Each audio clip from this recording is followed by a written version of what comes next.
Sir? Pwedeng magtanong? Aniya sabay ngisi. Kunot nung nilingon siya nito. Ano yun? Sang private island po sa Boracay tayo pupunta? Umiling ang lalaki. Surigao ang destinasyon natin, hindi sa Boracay. Nagulat siya. Akala niya Boracay. Kasi yan ang sabi ni Deandra noong una. Natawa siya. Nagbago palang location. Pabigla-bigla naman yata. Nanatiling kunot no ang lalaki sa sinasabi niya. Ani mo nababaliw na siya. Anong nagbago? Iyon naman talagang original na destinasyon natin. Hindi ka ba na-orient matapos ka nilang ihar? Para maging personal maid ni Sir Herman Claveria? Nalito siya. Sinong Herman Claveria? Personal maid ako ni Deandra Orsonal. Hindi sa taong sinasabi mo. Patawa-tawa pa siya. Akala niya nagbibiro lang ang lalaki. Pero seryoso pa rin ang mukha nito. Saka siya natigilan at namilog ang mga mata na tinitigan nito. Hindi nga, bulalas niya. Nanatiling seryoso ang mukha ng lalaki kaagad siyang lumingon sa labas. Malayong-malayo na sila mula sa building na pinanggalingan nila. Problemado na binalik niya ang tingin sa kasama niya. Kung bago ka pa lang sa channel neto, ibang kwento ni Ate Jane, istorya mo, ikwento ko. Huwag kalimutang pindutin ang notification bell at subscribe po. 7:30 ng umaga. Abala ng kapaligiran at kanya-kanyang hakbang ng may bilis ang mga tao sa paligid. Pakikita mong lahat ng mga ito ay may kanya-kanyang importanteng bagay na gagawin. Isa na doon si Samsa, na maliban sa bitbit na maleta sa isang kamay ay mayroon pa sa isang kamay. Nagmamadali ang dalaga at tila may humahabol sa paglalakad nito. Kausapin mo itong PA rito. Ang bagal mo. Dapat kasi 5:00 pa lang nandito ka na. Ani ni Deandra. Nagbubunganga na ang artista niyang amo. Maaga pa nga siyang nakarating. 9 pa naman ang alis ng babae. Lahat ng mga bagay na nakalagay sa to-do list ni Deandra ay sinunod niya. Binili niya pang iba. Papausbong pa lang ang career ni Deandra. Hindi rin masyadong sikat kahit matangkad at maganda. Katulad ng ibang sumisikat ngayon na mga artista. Kaya tinatanggap nito ang mga gigs. Hindi para kumita kundi para makilala pa ng marami. Di makabasag pinggan si Deandra sa publiko, ngunit ganito ang totoong ugali ng babae kapag patago. Ang kupad-kupad kasi. Hanggang ngayon tanga-tanga pa rin. Dapat nung nakaraan mo pa inayos lahat, hindi yung alanganing oras na. Kausapin mo nga tong bobo kong katulong? Ani ni Deandra sa PA. Tapos ang PA na nagsalita sa susunod. Hello, miss? Naririnig mo ako? Binigay nito sa ang pangalan ng building na papasukin niya. Dumiretso ka na sa rooftop. May halipad roon. Gagamitin natin ang company helicopter para ihatid tayo sa Kalapan. Napag-alaman niyang Boracay ang target ng team ng amo para sa isang photoshoot. Hindi kalakihan ang project pero pinatos na rin ng amo niya dahil sa matinding pangangailangan. Pumasok siya sa isang building. Isang receptionist na nakangiti ang kaagad na sumalubong sa kanya. Nasa rooftop, miss. Mag-elevator ka lang hanggang sa rooftop. Anito nang magtanong-tanong siya rito. Okay. Salamat. Ani at bahagyang nagbaw sa babae. Sinunod niyang sinabi nito habang daladala niya ang malalaking maleta. Hirap na siya, pero kailangan niyang makaabot para hindi siya mapagalitan. Tiyak niyang makakatikim na naman siya ng insulto mula sa amo. Oras na late siya. Nang tumunog ang elevator ay kaagad din iyon nagbukas. Narating niyang rooftop. Bumuliga sa kanyang tunog ng chopper habang palabas siya.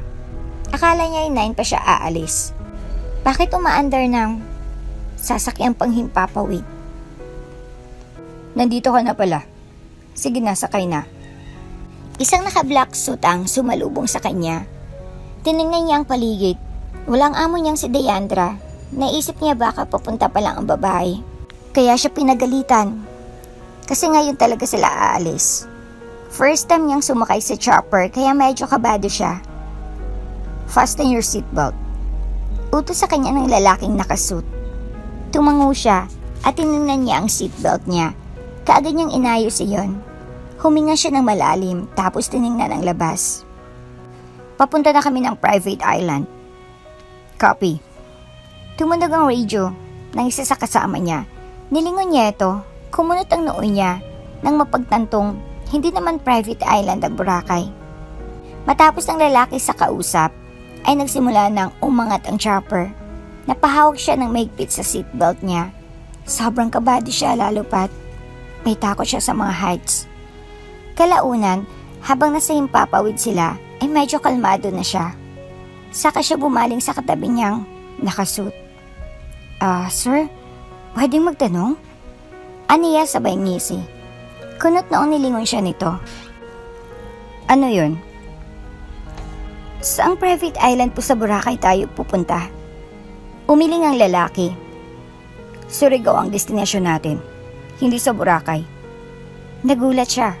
Akala niya Boracay kasi yan ang sabi ni Diandra noong una. Natawa siya. Nagbago palang location. Pabigla-bigla naman yata. Nanatiling kunot ang noo ng lalaki sa sinasabi niya. Ani mo nababaliw na siya. Anong nagbago? Yun naman talaga ang original na destinasyon natin. Hindi ka ba na-orient matapos kang i-hire para maging personal maid ni Sir Herman Claveria? Nalito siya. Sinong Herman Claveria? Personal maid ako ni Diandra Orsonal. Hindi sa taong sinasabi mo. Patawa-tawa pa siya. Akala niya nagbibiro lang ang lalaki. Pero seryoso pa rin ang mukha nito. Saka siya natigilan at namilog ang mga mata na tinitigan nito. Hindi nga. Bulalas niya. Nanatiling seryoso ang mukha ng lalaki. Kaagad siyang lumingon sa labas. Malayong malayo na sila mula sa building na pinanggalingan nila. Problemado na binalik niya ang tingin sa kasama niya. Kapag sinabi niyang mali siya ng sinakyang helicopter, ay baka ihulog siya nito mula roon. Hindi niya talaga kilala ang Herman Claveria na iyon. Ngumisi siya sa kasama niya. Kunot pa rin ang noo na umiling-iling ito. Kaagad niyang kinuha ang phone niya sa bulsa. Kaagad niyang chinek. Nakasampung missed calls na si Diandra, ibig sabihin talagang lagot siya. Kaya lang mas lagot siya ngayon kasi hindi niya kilala ang taong may-ari ng sinasakyan niya ngayon. Hindi niya alam kung anong gagawin sa kanya oras na nakarating sila sa private island na yon. Nagtipa siya ng message. To Ma'am Sungit. Ma'am Diandra, tatawagan ko po kayo pagkarating ko roon.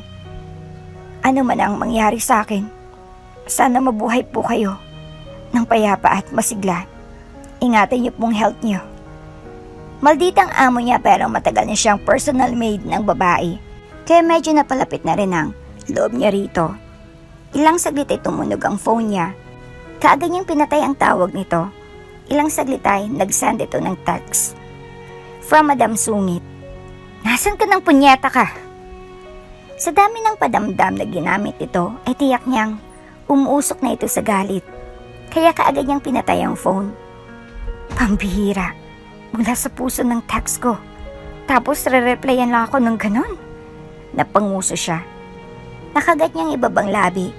Hindi niya alam kung anong kahantungan ng lahat ng ito. Anong klaseng taong Herman Claveria na iyon? Hindi niya alam kung ilang oras ang tinagal bago nila narating ang mismong lugar. Nagising siya nang yugyugin siya ng kasama niya, pinahid niyang laway niya at inayos ang sarili. Namimigat mang mga mata niya nang tingnan niya ang paligid.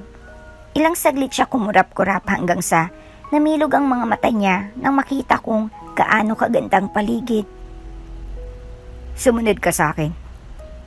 Ani sa kanya ng tauhan. Dali-dali naman siyang sumunod. Dala-dala ang dalawang malata. Napatingin sa dala-dala niya ang tauhan. Ngumisi siya. Ganito lang talaga ako pag mag-impake. Aniya. Tapos ay seryosong nagpatuloy sa paglalakad ang lalaki.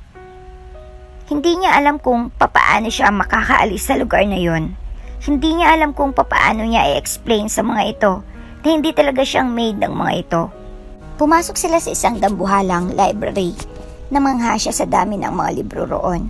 Ngunit naagaw ang atensyon niya sa lalaking nakatayo sa malaking glass wall. Matangkad, malapad ang balikat, kakaibang aura ng lalaki. Nang humarap ito, ay napasinghap siya. Parang gustong isigaw ng isipan niya kung gaano ito kagwapo. Tulala pa rin si Samsa kahit ng mismong assistant na ang kaharap niya. Hindi niya alam kung nakaapak pa rin sa sahig ang mga paa niya. Pakiramdam niya kasi parang nakalutang siya sa mga oras na yon. Kaya siya kumuha ng personal maid dahil masalan si Mr. Claveria. Nalaman ko sa isa sa bodyguard na marami ka pang hindi alam sa amo natin. Kaya ito ang simple information para malaman mo kung anong likes and dislikes ni Mr. Claveria. Inilapag ng assistant ang makapal na folder sa harapan niya. Napakurap-kurap siya. Marunong siyang magluto. Maselan din si Deandra kaya alam niya. Kaya lang nga hindi talaga siya ang maid ng lalaking yon. Hindi siya dapat nandito. Nakagat niyang ibabang labi at huminga ng malalim. Hindi pwedeng pumalpak ka sa bagay na to. Hindi mo magugustuhan kapag si Mr. Claveria nang nagalit. Kaagad siyang napalingon sa babae. Bakit? Tatanggalin ba kapag pumalpak ako? Kapag tinanggal siya baka kauwi na siya, mas okay yon. Kumunot ang noon nito. Magbabayarin ka ng 1,000,000. Namilog ang mga mata niya at napalunok. Mukhang hindi maganda yon. Napakaamot siya sa ulo at sinimulan ng basahin ang laman ng folder. Mukhang wala na rin naman siyang choice. Nang makaalis ng babae ay kaagad niyang kinuha ang phone niya at tinawagan ang numero ni Deandra. Where the hell are you? Unang bungad pa lang, matatanggal ka agad ang tutuli mo sa lakas ng boses ni Deandra sa kabilang linya. Kalma lang po. Kumalma? Talaga lang ha? Pagkatapos mo akong takasan, bruha ka? Subukan mo lang magpakita sa akin, kakalbuhin talaga kita. Bulyaw nito. Napalunok siya. Hindi po ako tumakas. Ano po kasi? Shut up. Huwag ka na magpaliwanag. Pagkatapos kitang pasahuran, tatakasan mo lang ako? Tapos nagtuloy-tuloy ng pagbubungangan ni Deandra. Kaya para di matutuloy ang tenga niya, anilayo niyang phone niya. Hinayaan niya magsalita si Deandra roon. Mabaliw ito sa kakasalita tapos walang nakikinig. Napabuntong hininga siya. Kailangan niyang mag-explain sa assistant ni Mr. Claveria. Kailangan niyang umamin na talagang hindi siya ang katulong na pinadala roon, na nagkamali siya ng building na napuntahan. Narealize niya kanina na mali ang nabasa niyang pangalan ng building. Del Claveria Hotel iyon at hindi Claveria Prime Building. Tapos nagkaroon pa ng parehong may chopper na paalis. Kaya hayon, sa ibang chopper siya sumakay. Tapos sa huli, heto't natagpuan niyang sarili na nandito na sa isla na ito. Sa isang malaking private island na pagmamayari ng napakayamang si Mr. Claveria. Naalala niya naman nung una niya itong makita kanina sa library. Nagpunta sila roon upang sabihin kay Mr. Claveria na nakarating na sila. Saglit niya lang itong nakita pero natulala talaga siya sa itsura ng lalaki. Sobrang gwapo nito.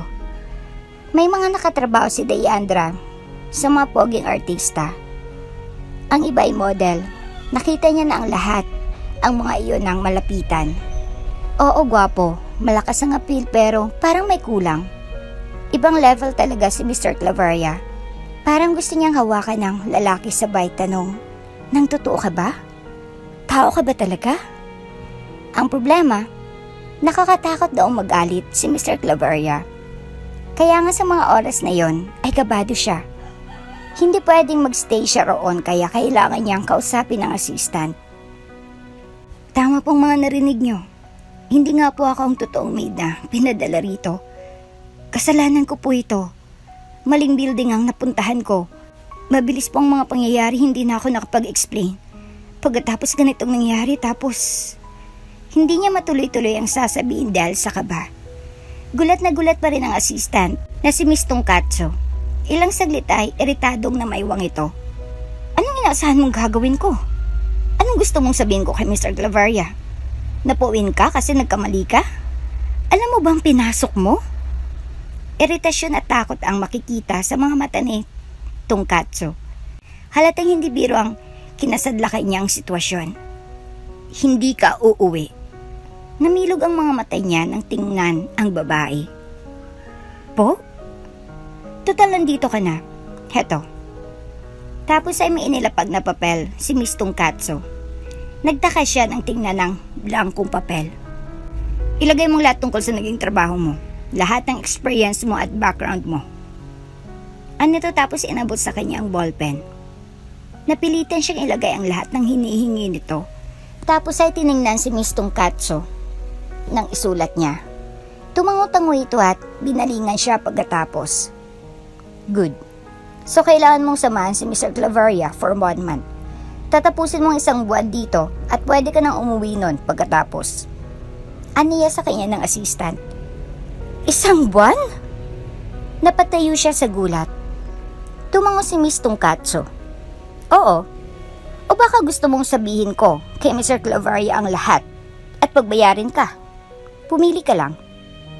Napalunok siya at unti-unting naupo. Hindi niya alam kung ano itong pinasok niya. Mukhang mapapasubo pa nga yata siya. Pero 1 buwan lang naman. Tapos nanay, makakabalik na siya sa dating trabaho niya. Babalik na ulit siya sa malditang si Deandra. Pero at least si Deandra kilala niya, di tulad ni Herman Claveria. Maliban sa mayaman ay nakakatakot pa yatang magalit. Kagat-kagat ang hinlalaki ng pagmasdan niyang maniluto. Mahilig sa seafood si Herman. Kaya lahat ng seafoods na available ay niluto niya sa iba't ibang putahe. Kaya lang masala daw ang lalaki kaya hindi siya kumbinsido kung maayos niya bang naihanda ang lahat. Paano kung hindi pasado sa lalaki? Good evening, sir. Namilog ang mga mata niya nang marinig ang nagsalita. Si Miss Tonkatsu pala. Ito kasi ang nagsabi kay Herman na ready ng pagkain sa baba. Kaagad siyang nagbow at nang mag-angat siya ng tingin ay nagtama ang mata nila ni Mr. Claveria. Bagyan na naman siyang natulala. At nang matauhan ay napailing-iling siya, pakiramdam niya, nagmukha siyang tanga. Kaagad niyang kinuha ang babasaging pitzel para salinan ang baso ng lalaki. Nangingindig ang kamay niya. Hindi naman siya ganito kay Miss Deandra, pero sa lalaking to, kinakabahan siya. Are you nervous? Hindi naman siguro laso nitong pagkain hinanda mo. Namilog ang mga mata niya dahil sa sinabi ng lalaki. Naku sir, hindi po. Hindi naman pa ako mamamatay tao. Bulalas niya sa gulat. Kakakilala pa nga lang nila. Inaakasahan niya siya. Umangatang malagong kilay ng lalaki dahil sa sinabi niya. Honest to God po, tubuan man ako ng butlig sa puwet. Patuloy niya nang mapansin niyang tila hindi pa rin kumbinsido si Herman sa sinabi niya. Kaya lang matapos siyang sabihin ang panghuli ay napansin niyang natigilan ng lalaki. Matagal bago niya napagtanto kung anong nasabi niya. Miss Samsa. Bulalas ni Miss Tonkatsu na nagulat din sa sinabi niya. Napakabastos nga ng sinabi niya, lalo pat nasa harapan sila ng pagkain. Baka mandiri ang lalaki. Imbis na kumain, ay baka mawalan pa ito ng gana. Nako, sorry po sir. Aniya. Tapos biglang lumapit si Miss Tonkatsu at hinawakan siya sa braso. Pasensya na po sir. Hindi na mauulit. Magaling na cook si Miss Samsa, pero minsan matabil din ang dila. Pasensya na po ulit. Pagsasabihan ko siya. Magalang na hinging paumanhin ni Miss Tonkatsu. Nanatiling nakatitig sa kanyang lalaki. Hanggang sa makaalis siya sa hapag, ay nakatitig pa rin sa kanya ang lalaki. Naisip niya tuloy na baka malala talaga ang sinabi niya.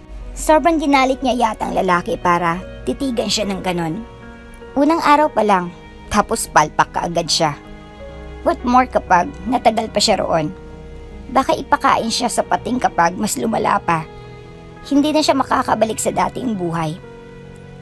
Mas kakayanin niya pa ang mga pagbubunganga ni Miss Diandra kaysa makipagbasag ulo siya sa mga pating balang araw. Mamamatay nga yata siyang virgin. Sa kabilang banda, tahimik na pinagmasdan ni Herman ang mga seafood sa harap. Ang totoo ay gusto niyang makita ang mga ganoong putay sa tuwing naglalaylo siya sa pribadong isla na ito. Tila bumabalik siya sa nakaraan sa tuwing nandito siya. Kaya lang sa pagkakataong iyon ay hindi niya inaasang maririnig niya ulit ang salitang iyon matapos ang ilang taon.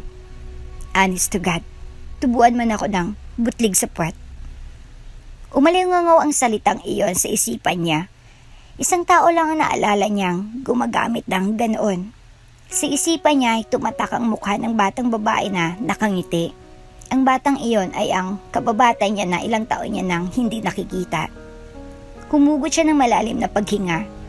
Hanggang ngayon ay dala-dala niya pa rin ang alaala kasama ang batang babae na iyon. Tumayo siya. Ilang saglit ay bumalik si Miss Tungkatso. Pasensya na po ulit, sir. Ulit nito. Tumango siya. Tawagin mo ang hardinero, pati ang babaeng nagluto nito. Kumain kayo at mamaya na ako. Dahil po ba sa... Umiling siya. Not that. That's fine for me. Kumain na kayo bago pa lumamig ang pagkain. Ngumiti ang babae. Sige po. Salamat po. Tapos ay umakyat na siya at nagtungo sa silid niya sa taas. Nagsalin siya ng alak sa baso niya at tumayo malapit sa glass wall upang pagmasdan ang tanawin sa labas. Ngunit ibang nakita niya. Nakita niyang tagaluto na iyon at kausap ang may edad na hardinero. Anong pangalan niya? Bigla na lang iyong namutawi sa bibig niya. Samantala, napangiwi si Samsa habang nakikinig sa mga sinasabi ng hardinero. Pati ang hardinero ay kakilakilabot din ang mga pinagsasabi tungkol kay Herman Claveria. Yung isang katulong dito, bigla na lang nawala matapos sagutin sa sir, kaya dapat maging magalang ka. Napanguso siya. Magalang naman po ako. Nagulat ako kanina kasi sinabi niyang baka raw lasunin ko siya. Hindi naman ako ganong tao. Tsaka, nanginig lang naman ako kanina kasi kinakabahan ako. First time ko sa trabaho kaya kabado ako. Sinasabi ko lang na maging mag-alang ka at katakutan mo si sir. Kasi hindi mo siya kilala. Nakakatakot pa siya sa inakala mo. Napakurap-kurap siya. Pakiramdam niya tuloy nakatakas siya sa kamatayan kanina. Umalis ang hardinero kalaunan at tahimik siya napaisip sa hardin. Parang gusto niyang maiyak. Parang gusto niyang umalis kaagad doon. Kung alam niya lang na halimaw palang amo nila doon, di sana tumalo na lang siya sa dagat noong papunta pa lang sila doon. Napangisang hardinero nang makitang reaksyon ng bagong tagaluto. Alam niyang natakot ang babae sa sinabi niya. Mukhang natakot mong husto ang babaeng iyon, Pilasyo. Sa lubong ni Miss Tungkatso sa hardinero. Ngumisi si Pilasyo. Dapat lang, masyadong mabait si Herman. Ayoko maulit ang nangyari noon. Baka abusuin lang kapag nalaman nilang babait siya. Iyon lang ulit ang gawin natin sa mga susunod na tagaluto sa bahay na ito. Alis din siya pagkatapos ng 1 buwan. Hindi na rin naman siya magtatagal. Kumunot ang noon ni Pilasyo. Bakit naman 1 buwan lang? Tinakot mo ba siya ng todo? At nagdesisyon siyang umalis kaagad? Umiling si Miss Tungkatso. Ang totoo ay, isa rin siyang katulong. Kaya lang, at hindi talaga siyang katulong na dapat ipadala rito sa isla. Nagkamali siya ng chopper na sasakyan kaya't hindi sinasadyang napadpad siya rito sa isla. Nagulat ang hardinero. Nakakagulat yun ah. Ngayon lang nangyari yan. Napabuntong hininga si Miss Tungkatso. Kahit ako ay nagulat din. Parang maiyak si Samsa habang pinagmamasdan ang karagatan. Ito na yata ang huling paghinga niya. Pakiramdam niya ay doon na matatapos ang lahat. Nai-imagine niya ang babaeng sinilid sa sako tapos hinagi sa dagat. Dahil lang doon sa sinabi ko papatayin niya ako? Wala pa siyang puso? Abdo? Atay? Paano niya magagawa yun sa isang Hamak na tagaluto na walang ibang hangad kundi ang simpleng buhay. Kainis. Di ko man lang naranasang makipag-date bago matsugi. Madrama siyang napahawak sa dibdib. Nasa gitna siya ng karagatan. Sakay ng yacht na pag-aari ni Herman Claveria. Guess what? Kasama niya rin si Herman. Silang dalawa lang. Ito na ba yung sinasabi ng hardinero? Matutulad ba siya roon sa isang katulong na bigla na lang daw nawala matapos sagutin si Mr. Claveria? Diyos ko naman. Pala ko pang gulpin si Miss Deandra. Bago mo man lang ako kunin. Maraming kasalanan sa akin ang impactang yun. Bulalas niya. Hey. Napatalon siya sa gulat nang may biglang magsalita sa likuran niya. Nang lingunin niya ay nakita niyang pag-ahon ni Herman. Ang mala-Adonis niyang killer. May towel. Anito sabay lahad ng kamay. Sa kanya naalalang hawak-hawak niya nga pala ang towel nito habang nagdadrama roon. Heto po. Aniyat ngumisi sabay bigay ng towel. Tumingin siya sa malaking kamay nito. Isang saka lang nito. Bali ang leeg niya. Tapos umakyat ang tingin niya sa braso nito. Maugat. Tiyak niyang malakas. Malaki ang braso. May biceps. May abs. Namilog ang mga mata niya at kaagad na nag-iwas ng tingin. Papaano napunta ang mga mata niya sa abs nito? Anong connect noon sa pagpatay sa kanya? Handa na po ang pagkain. Aniya habang nakatingin sa kung saan. Hinding-hindi na siya lilingon ulit sa abs nito. Mamamatay siyang malinis ang puri. Okay, let's eat. Kumunot ang noo niya. Wala pong lasa niyan. Sinabi ko ba? Umangat ang kilay nito. Umiling siya. Sinabi ko lang po. Then, let's eat. Tapos inilahad ang daan tungo sa mesa. Wala siyang choice kundi sumabay na nga lang sa pagkain. Kung balak nitong isalvage siya pagkatapos nito, at least mamamatay siyang busog, di ba? Steak ang inihanda niya, tapos may seafoods ulit. Pinakulo ang king crab at kung ano-anong seafoods ang nasa gitna. Nagulat siya nang bigla siyang bigyan nito ng kutsara. Sa isip-isip niya, napaka-gentleman naman ang killer niya. Inabot ng 2 araw ang pagstay nila sa laot. Tinatanaw niya ang karagatan habang inaasikaso ang inihaw na pusit. Hindi pa umaahon ang lalaki kaya namewang siya. So far, mukhang wala pang balak ang lalaki na isalvage siya o ipakain sa pating.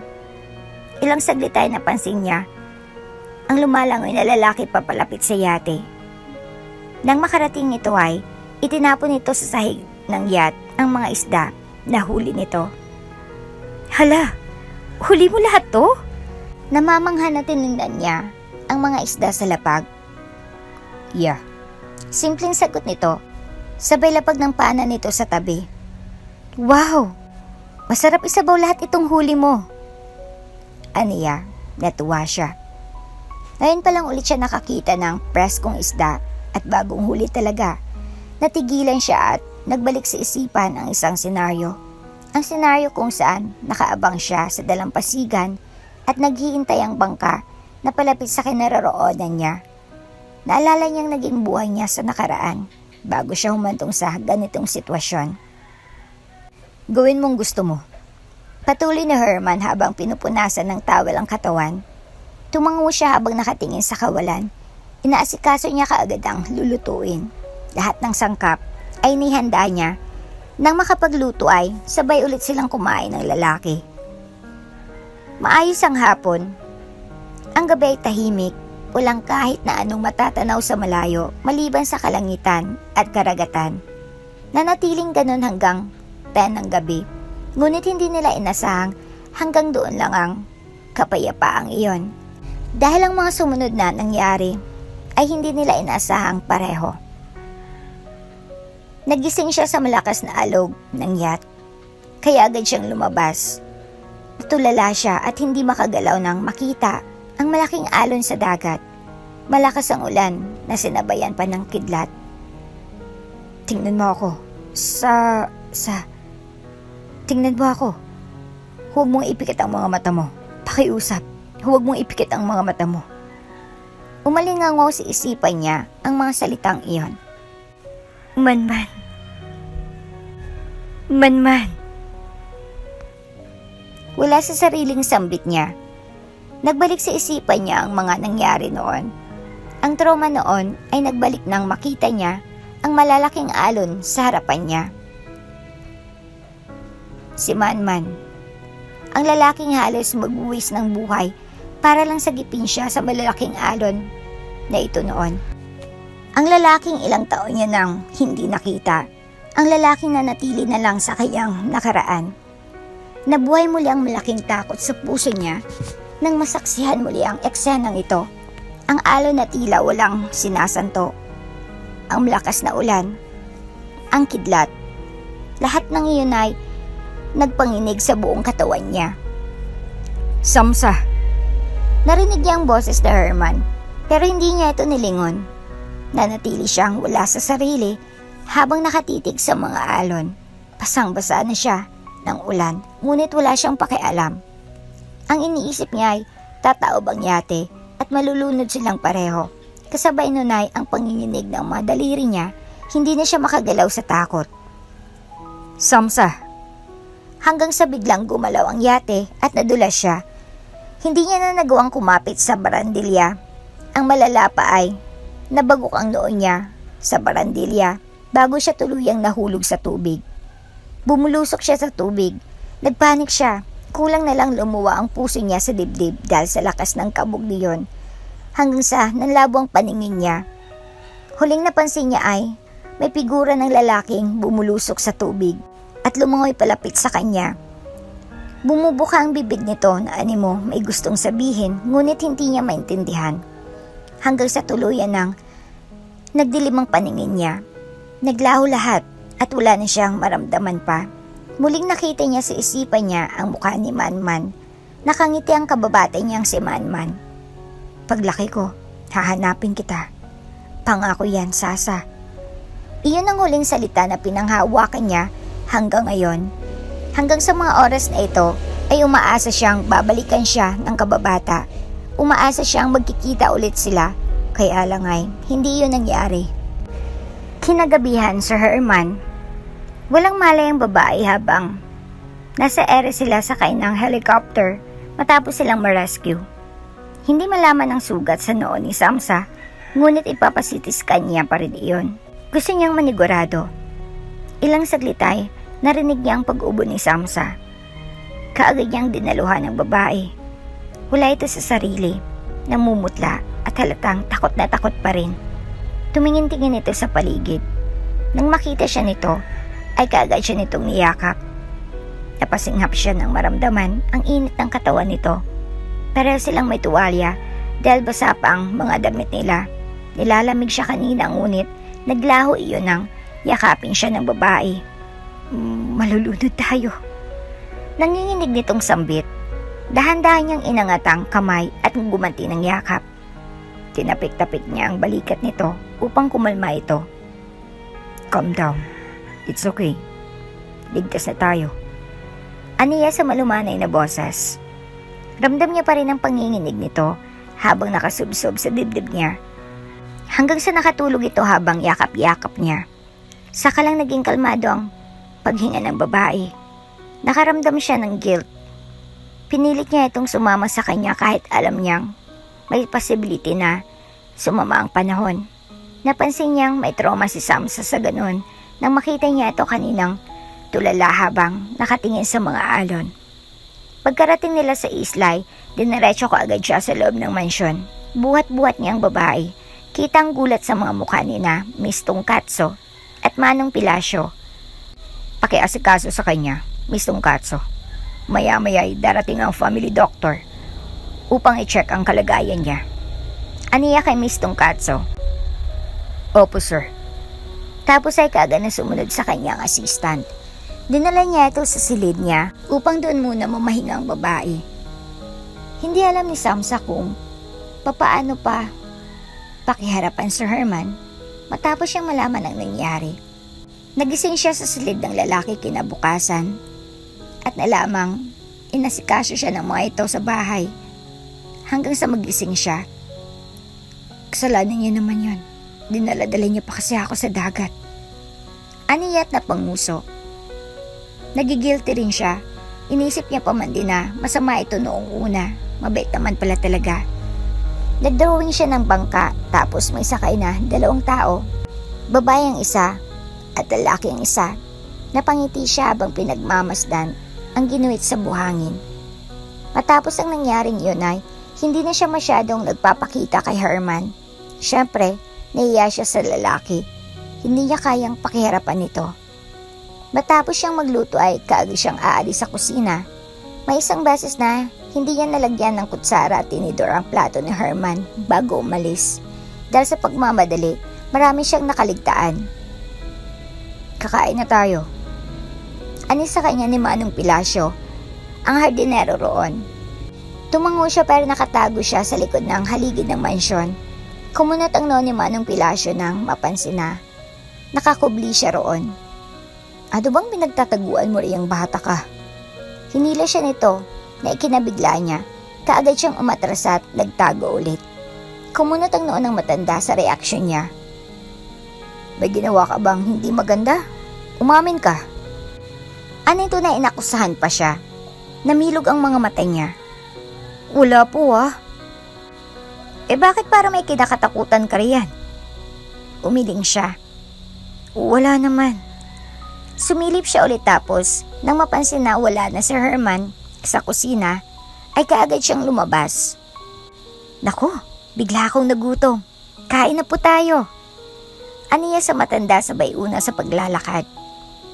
Nagtitira si Miss Tungkatso para sa kanila kasi ayaw ni Herman na kumakain sila ng tira-tira nito. Halatang malaki ang respeto ni Herman kahit sa mga tauhan nito.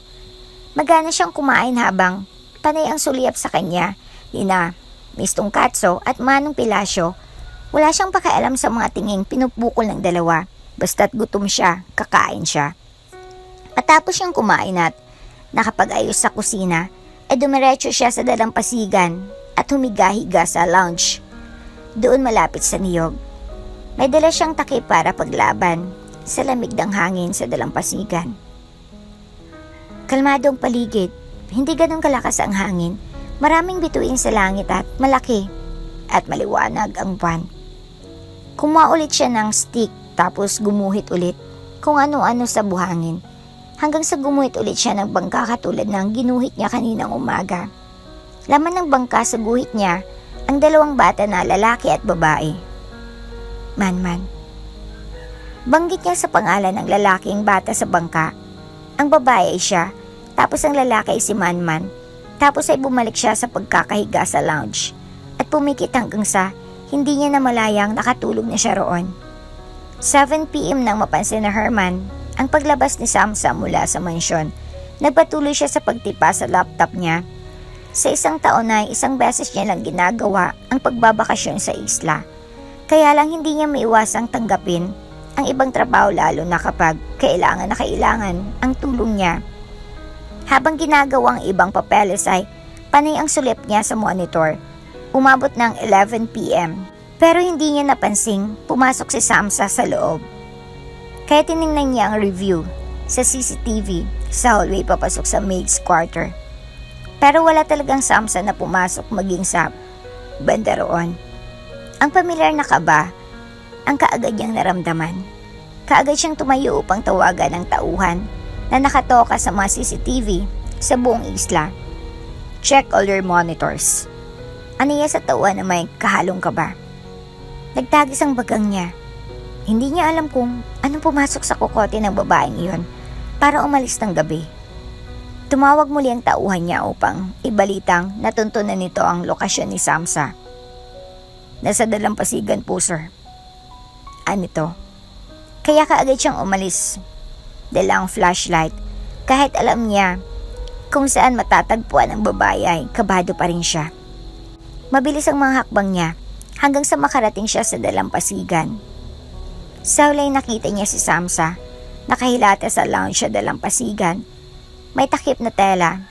Napasapo siya sa noo. Mukhang himbing na himbing sa pagkakatulog ang babae. Tapos siya halos lumuwa na ang puso sa kaba. Bakit ba kasi nag-react naman siya agad ng ganon? Alam niya naman na safety ang isla lalo pat may nakabantay 24/7. Akmang lalapitan niyang babae nang matigilan siya. Natigilan siya. Hindi dahil kay Samsa kundi dahil sa guhit na nakikita niya sa buhangin. Tulala na palipat-lipat ang tingin niya kay Samsa at sa guhit. Ang stick na ginamit nito ay nakalagay sa tabi ng lounge na hinihigaan nito. Ibig sabihin, si Samsa talagang gumuhit nun.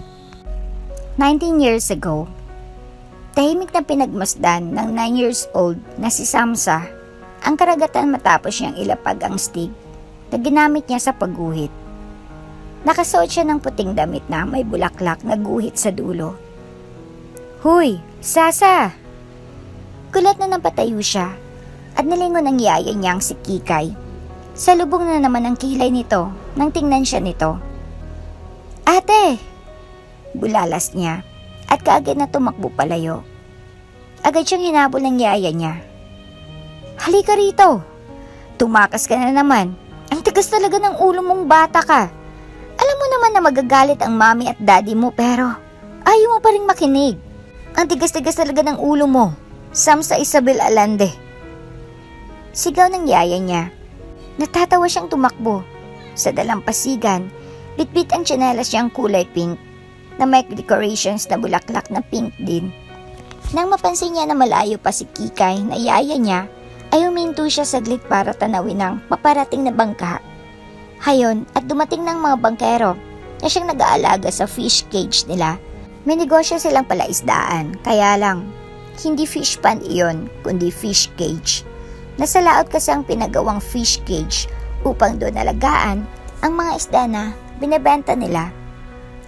Kapag kasi ganun ang pag-aalaga sa mga isda ay walang amoy putik at malangsa na isda. Gustong-gusto yan ng mga buyers nila at mas mahal ang benta. "Mom, si Samsa oh. Tumakas na naman." Sumbong ni Kikay sa mami niya. Kaagad naman siyang pupunasan ng mami niya at taranta na kukuha ng damit, pamalit. Ang yaya niya para sa kanya. "Madali kang magkakasakit. Alam mo yon. Pero ang tigas ng ulo mong bata ka. Kailan ka ba makikinig sa akin, Samsa? Kapag nagkasakit ka na?" Pagbubunga nga sa kanya ng mami niya, nakatingin siya sa labas habang inaasikaso at binubungaan siya ng kanyang ina.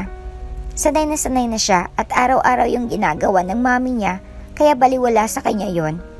Isang saglit ay dumaan sa labas ang umpukan ng mga trabahante ng kanilang pamilya sa palaisdaan. Isang batang lalaki na matangkad at nasa edad 11 ang umagaw ng pansin niya. "Man! Sigaw niya sabay kaway. Napalingon sa gawin niya ang mga trabahante. Maging ang batang si Manman, mahirap ang pamilya ni Manman. Nagtatrabaho ang ama nito sa pamilya nila at matagal na nila itong katiwala. Kalaunan ay si Manman naman ay nagtrabaho na rin sa kanila. Paborito niya ito. Sa tuwing nasa paligid ang lalaki ay kay gaan-gaan ang pakiramdam niya. "Samsa Isabel Alande." Sita sa kanya ng mami niya. Natahimik siya. Nakita niyang gumanti ng matamis ng ngiti si Manman sa labas bago tuluyang naglaho kasama ng matauhan nila sa palaisdaan. Napanguso siya. "Ikaw, Samsa ha? Ilang beses na kitang pinagsabihan. Huwag kang lumapit-lapit sa batang yon. Mas mabuti pang iyong anak ni Gov ang sinasabahan mo." Anis sa kanya ng ina. Paulit-ulit iyong sinasabi sa kanya ng ina niya. Pagod na siyang pakinggan ng mga sermon nito, ayos lang sa kanyang ama na nakipagsalamuha sa mga tauhan nila sa bahay. Pero iyong mami niya, pinagbabawalan siya. Hindi niya maintindihan ng mami niya. Mabait naman si Manman at wala namang ginagawang masama sa kanya, iyong tao. Pero pinagbabawalan siyang makipagkaibigan dito. "Man! Bulala siya nang makita ang lalaki na nag-aayos ng fishnet sa likod ng malaking bahay nila. "Kuya Manman, iha. Matanda ng 2 taon si Manman sa'yo." Sita sa kanya ng daddy niya. Namilog ang mga mata niya at bumaling kay Manman sakang umiti. "Kuya Manman." Aniya na nakangiti. Sumilay ang mapaglarong ngiti sa labi ni Manman. Ayos lang po na Manman ang tawag niya sa akin. Nakasanayan na ni Sasa. Bumaling sa kanya si Manman matapos sabihin iyon. Lumawak ang ngiti niya. Tama ito. Masanay siya sa Manman kaysa Kuya Manman. Sabi ng ama niya, respeto raw iyon sa mga nakakatanda sa kanya. Gustuhin niya mang respetuhin si Manman ay di niya magawa. Nasasanay na siyang tawagin itong Manman. Sama ko kay Kuya Manman sa palaisdaan, Daddy. Aniya sa ama. Hindi pwede, Iha. Delikado roon. Ilang beses ko nang sinabi sa iyo, di ba? Ani ng ama niya. Sabi ng ama niya minsan ay malaki ang alon sa dagat. Delikado. Kaya ayaw siyang isama kahit na minsan ay sumasama naman ang ama niya sa palaisdaan. Ikaw rin naman ang magbamana ng negosyo natin balang araw. Magsasawa ka rin pabalik-balik sa palaisdaan kaya huwag muna ngayon, anak. Ano ng kanyang daddy sa malumanay na boses? Kung bungangera at galit parati ang mami niya, kabaliktaran naman sa daddy niya kasi kalmado at approachable ito. Makinig ka sa daddy mo, Samsa. Ani naman ni Manman sabay gulo sa buhok niya kaya napabusangot siya. Dahil ayaw siyang payagan na sumama sa palaisdaan kaya panay takas siya at tambay sa dalampasigan. Gusto niyang makita ang pagdaong ng mabangka na dala ng mga trabahante sa palaisdaan nila. Ginuguhit niya ang bangka na may sakay na 2 bata habang naghihintay siya sa pagdating ng bangka ng mga tauhan nila. Ilang saglit nang dumating ang bangka. Kaagad siyang napatayo at kumaway sa mga bumabaan ng mga trabahante. Nakita niyang papalapit si Manman sa kanya. Pagod itong ngunit diretso ito sa kanya imbis na umuwi. Anong ginagawa mo riyan? Ani ng lalaki sabay sulyap sa guhit niya sa buhangin. Automatikong lumapit siya tapos tinuro ng stick ang drawing niya. Ito ka, tapos ito ako. Nakasakay tayo para sa bangka. Kasi ihatid mo ako sa palaisdaan para makita ko ang palaisdaan. Sasamahan kitang magpakain ng maraming isda. Aniya sabay kumpas-kumpas ng kanyang kamay sa ere. Natawang lalaki na ani mo kalokohan ng mga pinagsasabi niya. Kasi nga kalokohan lang naman talaga iyon. Kahit sino sa bahay, hindi siya pinapayagang sumama sa palaisdaan. Bahay, eskwela, bahay, eskwela. Ganun lang ang routine niya sa araw-araw. Kapag may gatherings, kasama ng mayayamang tao sa bayan, ay saka siya nakakalabas kasama ang mga magulang niya. Gusto niya ring mag-explore pero marami ang pumipigil sa kanya para gawin yon. Nilapitan siya ni Manman at ginula ang buhok niya. Ayos lang, matutubad din niyan balang araw. Narinig mo naman ang sinabi ng daddy mo. Ikaw ang tagapagmana ng palaisdaan, kaya balang araw, pulit-ulit mo nang babalik-balikan ang palaisdaan. Kahit doon ka na tumira, ayos lang. Ani Manman sabay tawa. Napanguso siya. Kaya lang matagal pa yun. Hinawakan nito ang kamay niya. Tara na. Alam kong tinakasan mo na naman ang yaya mo kaya iuwi na kita, Sasa. Malamyos ang tunog ng musika mula sa stereo. Kaliwat kanan ang batian at ngitian. Family gathering sa side ng daddy niya at sabay ni na Samsa sinagawa ang party. Ilang kadugo naman ang mami niya ang dumalo upang mas makilala pa ang pamilya ng kanyang ama. Magandang suot niyang pink na casual dress. Mura lang to eh. Nakita ko to sa bilihan namin ni mama ng dress. Tinuro ng pinsan niya ang suot niya.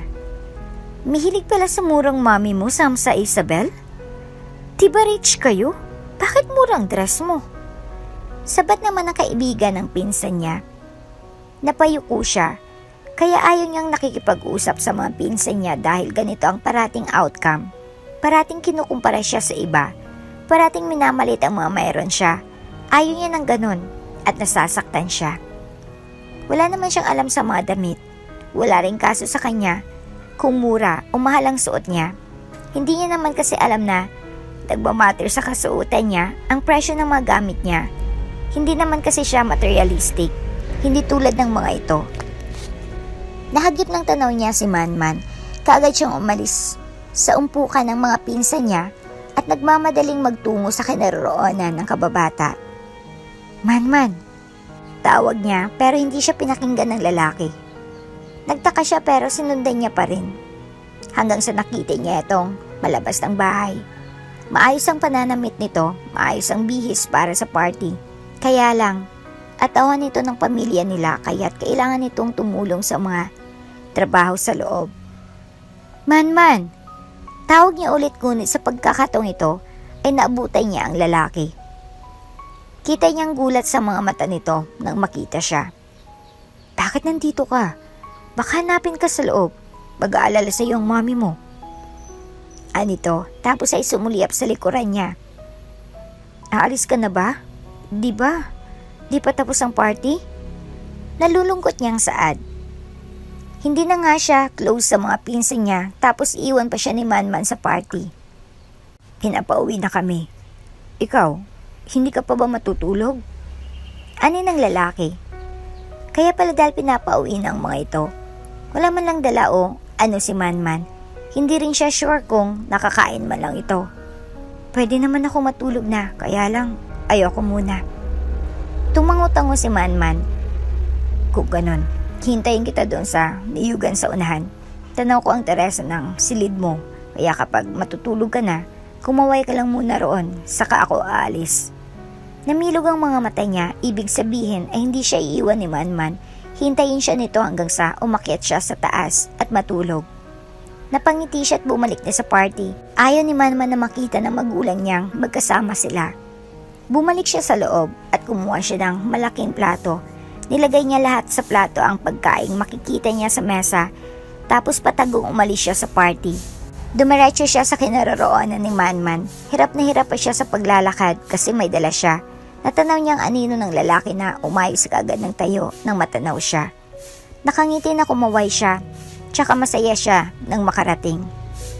Dinalan kita ng mga pagkain. Kainin natin, nagugutom na rin ako. Kapag may sobra, dalhin mo sa inyo. Di ba may alaga kang aso? Bakas pa rin ang gulat sa mukha ni Manman. Ngayong nakita siya nito ng malapitan. Hindi ito inaasahang pupuntahan niya ito roon. Mapapagalitan ka ng mami mo kapag nakita ka niyang nandito. Bakas ang pag-aalala sa mga mata nito. Hindi ito nag-alala para sa sarili nito. Nag-aalala ito para sa kanya. Babalik agad ako tapos natin kumain. At tutulog na rin ako oras na nakabalik na ako sa loob ng bahay. Binigyan niya ito ng ngiti. Kasi siguro niyang makakabalik siya bago pa siya hanapin ang mami niya. Walang nagawa si Manman at pumayag na lang din. Napansin niyang mga mabilisan itong subo. Halatang binibilisan ng pagkain upang makabalik ka agad siya sa loob ng bahay. Wala tayong tubig, baka mabilaukan ka. Nag-aalala niyang sambit kay Manman. Saka lang dumahan-dahan sa pagkain ng lalaki. Naubos na lang dala niya at magkasama nilang hinugasan ng malaking plato sa dalampasigan. Si Manman ang naghugas sa dalampasigan habang nasa buhanginan siya at naghihintay na umahon ng lalaki. Tapos malinisan ng plato ay binigay ni Manman ito sa kanya. Tara na, sasamahan kita hanggang sa gate. Baka hinahanap ka na ng mami mo. Ani Manman na kanina pa nag-aalala para sa kanya. Ak mga alis na nang masalubong nilang yaya niya. Natakot siya, akala niya kasama nitong mami niya. At talagang nandito kayo? Haro, Diyos ko, Sasa, ano itong pinanggagawa mo? Bakit kasama mo naman ang lalaking yan?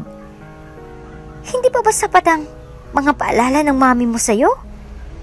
Nagsimula nang magbunganga ang yaya niya para rin itong mami niya. Please po, huwag niyo po sabihin kay mami ang tungkol dito. Uuwi rin naman ako. Ihatid ako ni Manman sa gate. Aniya sa proud na boses. Binalingan ng yaya niya si Manman. Talaga lang ha? Ihatid ka nitong lalaking to? At akala niyo ba? Di magagalit si mami mo kapag nakita kanyang kasama mo ang isang to? Tapos itinuro si Manman.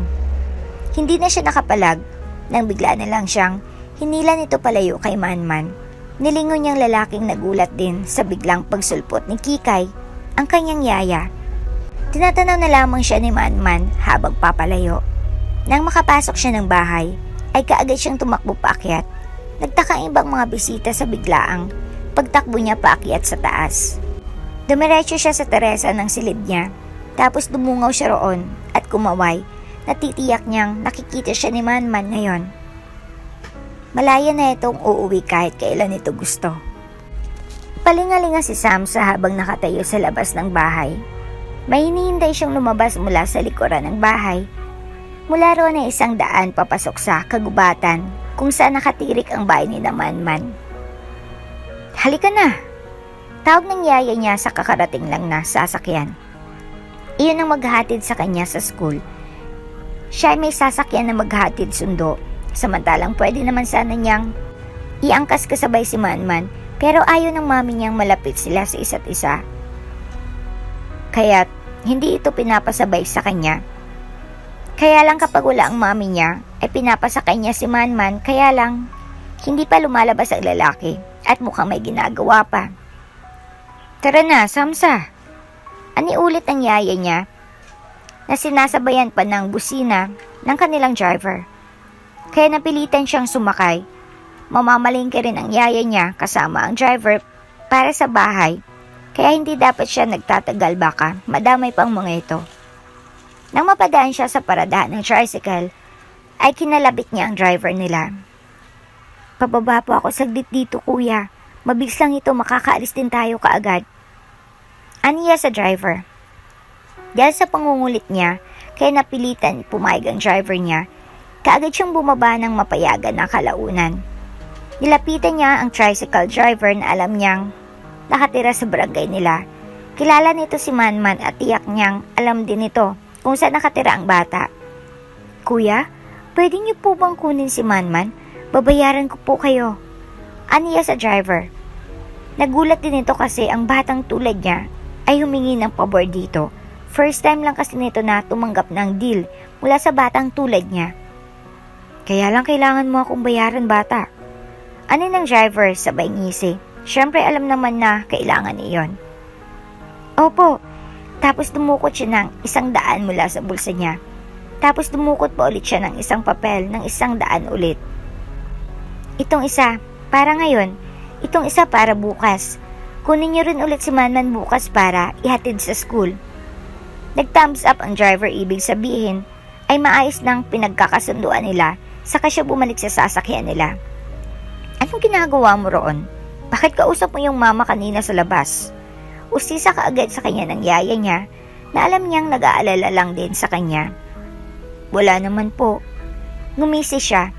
Samantala, nagulat si Herman nang may tricycle na nagpunta sa bahay nila at sinasabing sumakay na siya. At pwede na po bang malaman kung sino itong nanlilibre sa akin ng sakay? Umiling ang driver. Kasama sa pinagkasunduan ng mga ito na isekretong tungkol doon. Hindi ito pwedeng magsalita kung sino ang tagalibre niya ng sakay. Tumango-tango siya. Kahit hindi sabihin ay alam niya kung sinong gumawa. Nakita niyang kausap ni Sasa ang driver na iyon sa paradahan ng isang beses. At sa tuwing ginagawa yun ni Sasa, ay naghulog naman siya ng 100 sa alkansya niya. Iniipon niya yun para ibalik kay Sasa. Hindi yun dahil sa pride niya, kaya ibabalik niya kay Sasa ang ginastos nito, kundi dahil ayaw niyang nababawasan ng pera ng babae para sa kanya. Alam niyang 100 lang ang baon ng babae. At binibigay pa sa driver para lang isakay siya at ihatid sa school. May sarili siyang pera sa sahod niya mula sa palaisdaan, kaya hindi siya papayag na ang batang si Sasa pa ang mahirapan dahil sa kanya.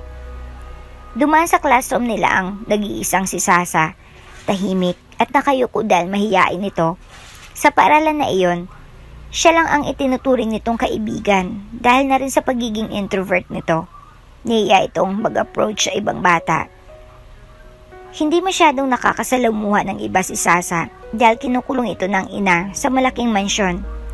Sakitin kasi ang batang si Sasa kaya hindi masyadong pinapalabas. Ayun ang anak ng mata pobre. Bulalas ng kasama niya. May galit sa mga mata ng balingan ng kaklase. Filingera yung nanay niyan. Akala mo naman hindi galing sa hirap. Kaya nga walang friend ang kutong lupa na yun kasi ayaw palabasin ng nanay. Magkakasakit daw. Pabirong sabi ng isa tapos sinabayan pa yun ng tawanan. Masyadong OA. Bakit di niya nalang sabihin na ayaw na lang makasalamuhan ng mga mahirap ang anak niya? Iyang sasasa na yan. Kaya katulad niya mama niya, paglaki parehong filingera at mata pobre. Sa huli, ay napilitan siyang tumayo upang lapitan ng umpukan na yon at mabilis na dumapo ang kamao niya sa pagmumukha ng lalaki na nagsalita ng hindi maganda kay Sasa. Ano yun? Ulitin mo ngang sinabi mo? Kilala mo ba si Sasa? Wala ka rin naman alam, kaya buti pa manahimik ka. Buliw niya sa lalaki sabay suntok ulit, habang nasa ilalim ito at hindi makapalag sa mga suntok niya. Sa huli pinatawag sila sa office dahil sa nangyaring bugbugan. Kinulong sila sa office at uwian na bago sila pinalabas upang magtinuraw sila. Pero para sa kanya uulitin at uulitin niya ang ginawa niya kanina. Oras na narinig niya ulit na iniinsulto ng mga ito si Sasa. Walang pwedeng magsalita ng masama sa babae habang nabubuhay siya. Pagka-uwi niya ay nagkita sila ng batang si Sasa. Mabilis nitong napansin ang pasa niya sa gilid ng labi. Hala, anong nangyari sa'yo? Nag-aalalang usisa nito. Wala lang to. Huwag mo nang pansinin. Aniya at umiiwas ng tingin para mahirapan itong kumpirmahin ang pasa sa mukha niya. Pero nakasunod ang mga mata ng bata. Dito ka lang, huwag kang umalis. Anito sa kanya na nakakunot pa ang noo. Opo, dito lang ako. Aniyat na upo sa buhanginan. Tsaka tumakbo si Samsa. Hindi niya alam kung anong gagawin nito pero hihintayin niya ito. Ilang saglit ay nakabalik na ang bata, ngunit may daladala na ito. May maliit nitong box na dala. Inilapag nito sa buhangin iyon. At nang mabuksan na tumambad sa kanya ang mga cotton balls, ointment, panglinis sa sugat at kung ano-ano pa. Sa'yo to? Ano yan na nagtataka? Umiling ito. Kinuha ko sa opisina ni Daddy. Namilog ang mga mata niya. Habang ginagamot siya ni Samsa, ay kabado siya. Ilang salitay, ibang kaba nang napapansin niya. Hindi ka ba ng takot o ano? Kabayan ng tensyon. Sobrang lapit nito. At natitigan niya kahit kaunting detalye sa mukha ng kababata. Kung maganda ito sa malayo, mas maganda ito sa malapitan. Nang magtamang mga mata nila ay kaagad siyang nag-iwas ng tingin. Ang problema ay hindi siya pwede sa babae. At mukhang masyado pang maaga para doon. Nahihiya siya para sa sarili gayong iniisip niya. Ang ganun kay Sasa. Bata pa ito at inosente. Hindi dapat nababahiran ng kung ano-ano ang kaisipan nito. Happy birthday!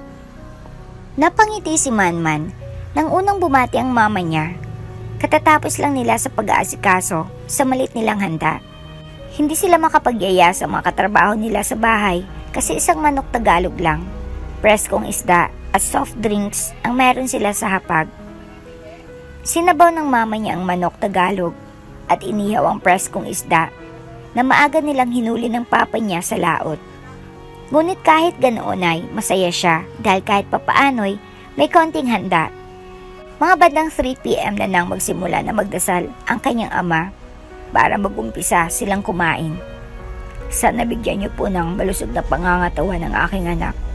Iyon ang pinakamagandang regalo na kahit pa sa mga material na bagay dito sa mundo. Ani ng kanyang ama. Napangiti siya. Ilang saglit ay nag-sign of cross na sila at nagsimula ng kumain. 12 ka na iyo. Ilang taon na lang binata na itong anak natin, Mercedes. Masayang wika ng kanyang ama habang ginugulo ang buhok niya. Pinata na nga iyan tingnan eh. Kita mo naman na mas matangkad pa sa kaedad niya sa school. Ani ng kanyang ina.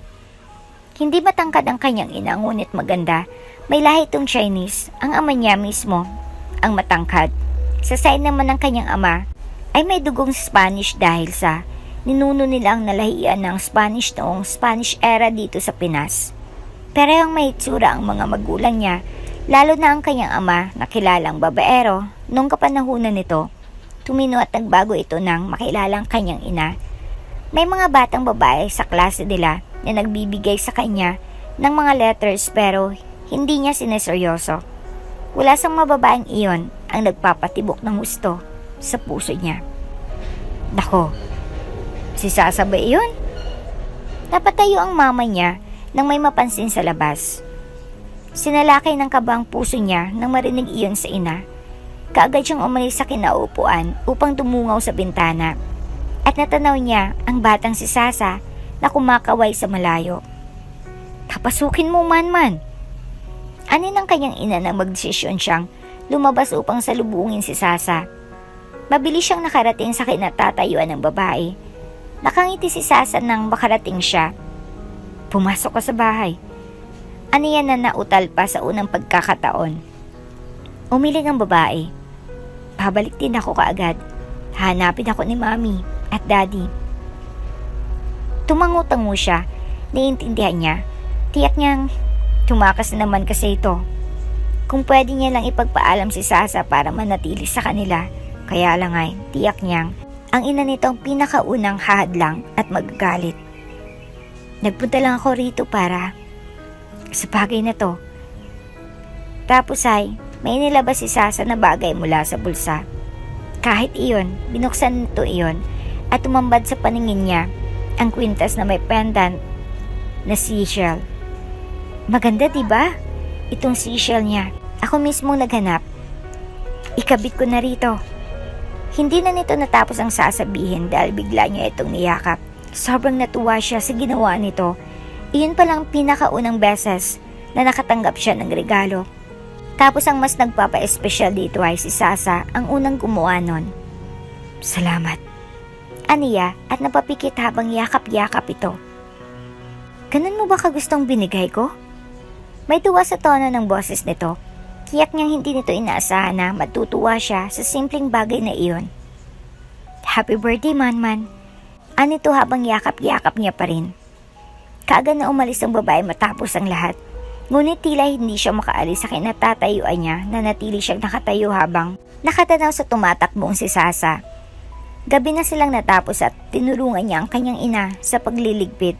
Naunang umakyat ang mama niya ngunit nanatili sa sala ang kanyang ama na nagkakape.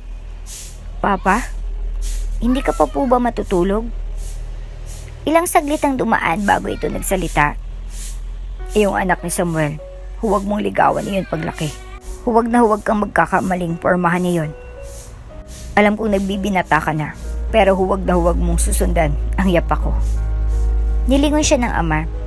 Hindi siya makapagsalita kasi ngayon palang guilty na siya. Ang ina ni Sasa, nakarelasyon ko yun dati. Aaminin kong nasaktan ko siya kasi iniwan ko siya ng basta-basta. Physical na attraction lang kasi ang namamagitan sa aming dalawa. Ibang-iba sa nararamdaman ko para sa iyong ina. Natigilan siya nang marinig iyon sa ama. Kung ganun ay, may mas malalim na dahilan pala kung bakit ayaw na ayaw ng mami ni Sasa sa kanya para makipaglapit kay Sasa. Matagal na iyon ngunit alam kong malalim pa rin ang sugat na naiwan ko sa puso ng ina ni Sasa. Natutuwa akong nakahanap siya ng lalaking tunay niyang mamahalin. Kaya ngayon sasabihin ko sa iyo, siguraduhin mo muna kung anong nararamdaman mo bago mo lapitan ang isang tao. May maagang ngiti na sumilay sa labi ng kanyang ama. Ilang saglit siya natulala bago siya natauhan. Umakyat siya sa taas na may baong bagay na dahilan kung bakit hindi siya nakatulog ng gabing iyon. Nakatitig siya sa kisame. Nagpapasalamat siya sa kanyang ama. Nagpapasalamat siya na pinili nito ang kanyang ina. Nagpapasalamat siyang hinayaan itong ipanganak si Sasa. Malaking bagay ang naging parte nito sa kasalukuyan. Napahawak siya sa dibdib at naaalala ang pagharap nila ni Sasa kanina. Kahit pumikit siya ay malakas pa rin ang tibok ng puso niya. Maalala niya lang ang babae. Ibig sabihin ba nito ay hindi ito physical na attraction lang? Kasi kahit anong anyo ng babae, ay tiyak niyang yayakapin at mamahalin niya pa rin iyon. Pinsan at mga kamag-anak ng kaibigan ng kanyang ama't ina ang nasa kanila sa mga oras na iyon. Ang mga trabahante sa palaisdaan ay wala sa party. "Nandiyan ang anak ni Gov. Anak, sige na, salubungin mo na."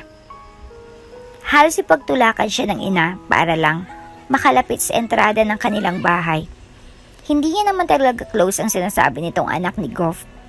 At isa pa'y maimpluwensyang tao ang mga ito, kung kaya't hindi siya komportable na umaligid sa mga taong tulad nito. Hello? Ito nga palang may birthday ngayon.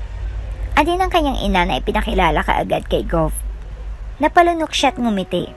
Sumulyap siya sa anak ni Gov na mukhang masungit. Halata sa mukha nito na napipilitan nito na magpunta. Iyo, batiin mo naman itong birthday celebrant natin.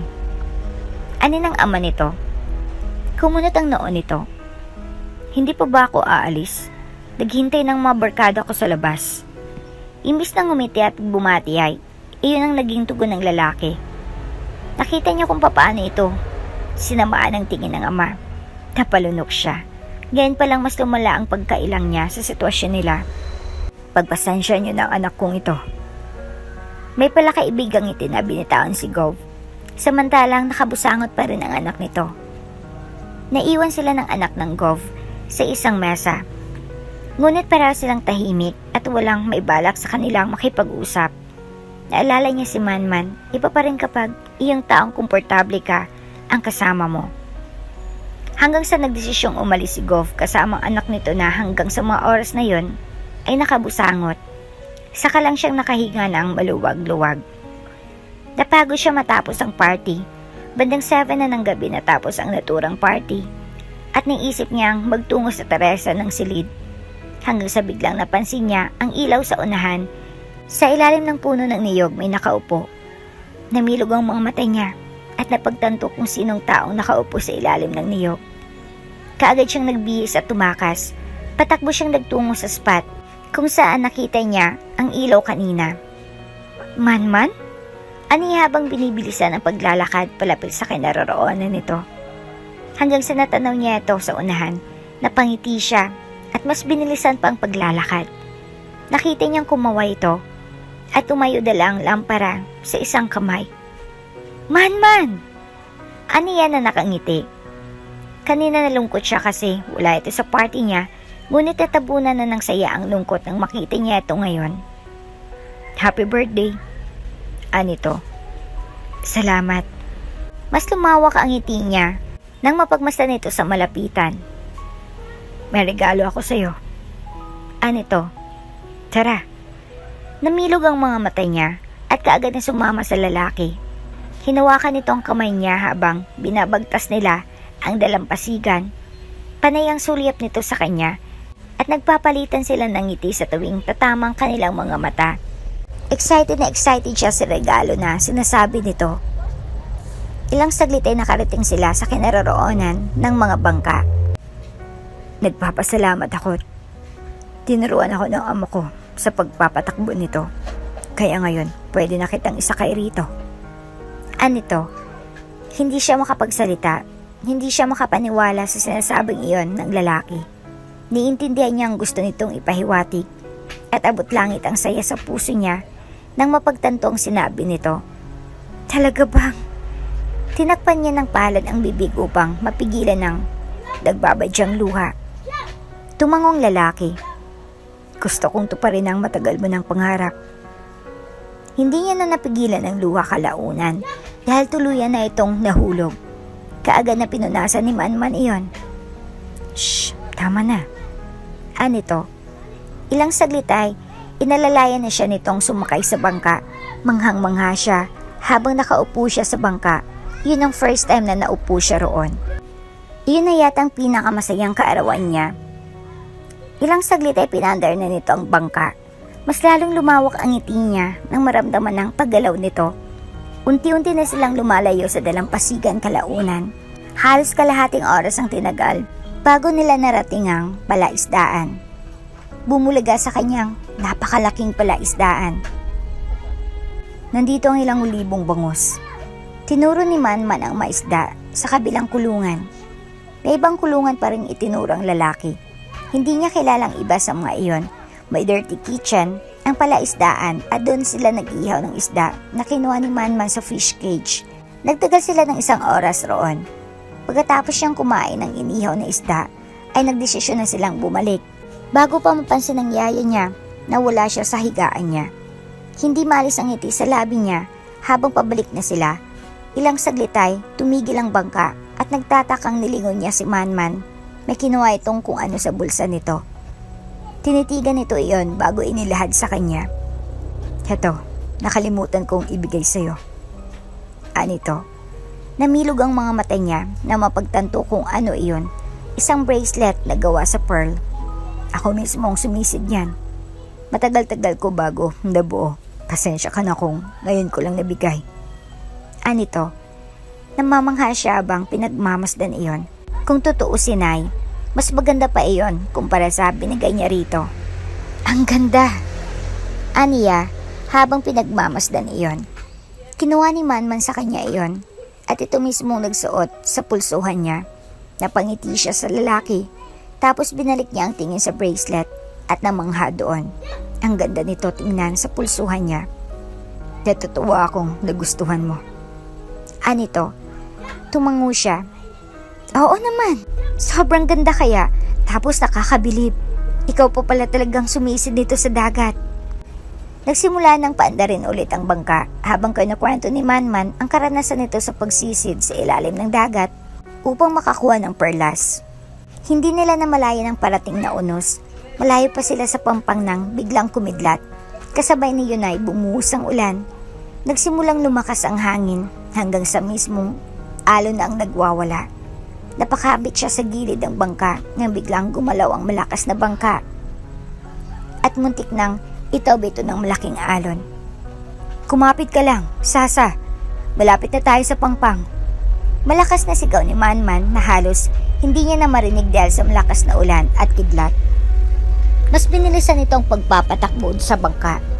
Ngunit hindi madali dahil kalaban nila ang malaking alon hanggang sa umabot sa puntong nadaig ang bangka ng huling alon na mas malakas pa kaysa sa nauna. Biglang tumaob ang bangka at kinain iyon ng karagatan. Nagpapanik siya at hindi niya alam kung papaano pa lumangoy. Unti-unti siyang bumababa. Hindi siya makalutang at unti-unti na rin na nalalabo ang paningin niya. Tingnan mo ako, Sasa. Tingnan mo ako. Huwag mong ipikit ang mga mata mo. Pakiusap. Huwag mong ipikit ang mga mata mo. Naramdaman niyang buhangin sa likod niya. May nagsasalita sa paligid. Boses iyon ni Manman. Gusto niya mang imulat ang mga mata ay nihila pa rin siya ng pagod kung kaya tuluyan siyang nagpatangay sa nararamdaman. Isang malakas na sapak ang nakuha ni Manman mula sa ama. Nalugmok siya sa tabi at halos hindi makatayo dahil sa lakas ng suntok na tinamo. Diyos ko, Mir! Tumigil ka na! Sigaw ng kanyang ina. Kagad itong pumagit na upang harangan ng kanyang ama.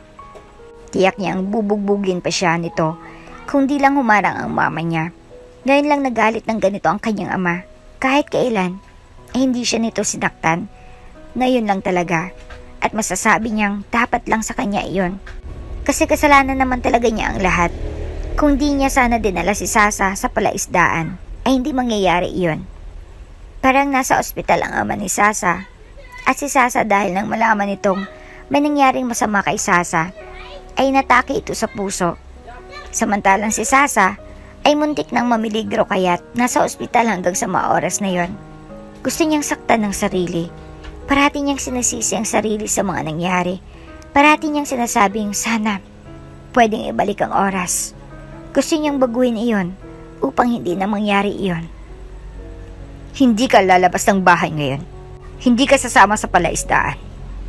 Tinuruturo siya ng papa niya. Tulala siyang nakaupo lang sa lapag. Kaagad siyang dinaluhan ng mama niya upang gamutin ang sugat niya sa gilid ng labi. Blanko ang isipan niya habang nakatingin sa kawalan. Hindi niya alam kung anong gagawin. Gustong-gusto niyang puntahan si Sasa sa ospital upang alamin ang sitwasyon nito.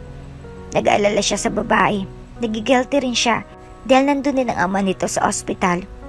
At mas malala pa ang sitwasyon dahil sa ginawa niya. Tanggap niya ang oras na sabihin ng babae na di na siya nito mapapatawad.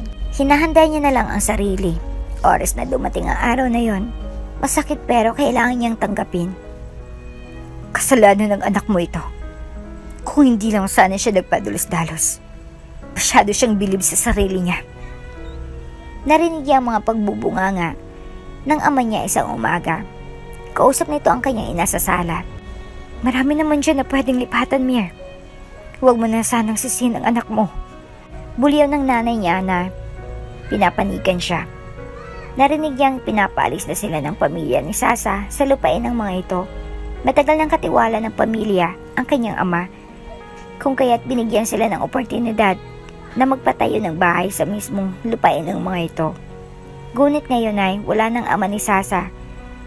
Matapos ang 2 araw na pagstay nito sa ospital, matapos atakihin sa puso, ay hindi na nito kinaya at namaalam na. Dahil lang sa simpleng desisyon, ay maraming taong nadamay, kaya tamang papa niya, kasalanan niyang lahat ng ito.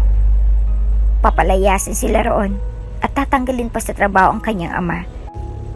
Napagdesisyonan ng kanyang magulang na magbalot-balot na kaagad dahil kinabukasan ang alis nila tungo sa kabilang bayan. Nasasanay na sila sa buhay nila roon, kung kaya't malaking adjustment ang gagawin nila oras na nagsimula silang muli sa ibang bayan. Ngunit ang mas masakit para sa kanya ay ang lumayo kay Sasa. Lulan ng maliit na tricycle ang maggamit nila, handa ng lahat sa pag-alis. Magbubukang liwayway pa lang ngunit gising na sila ng kanyang pamilya. Hindi pa rin magandang mood ng kanyang ama hanggang sa mga oras na yon, naiintindihan niya kung bakit. Ayos ng lahat, tara na. Ani ng kanyang ama sa driver ng tricycle. Man, para siyang tinamaan ng kidlat. Nang marinig ang boses na iyon, mula sa kinaupuan niya ay kaagad siyang umayos ng upo at tumingin siya sa labas.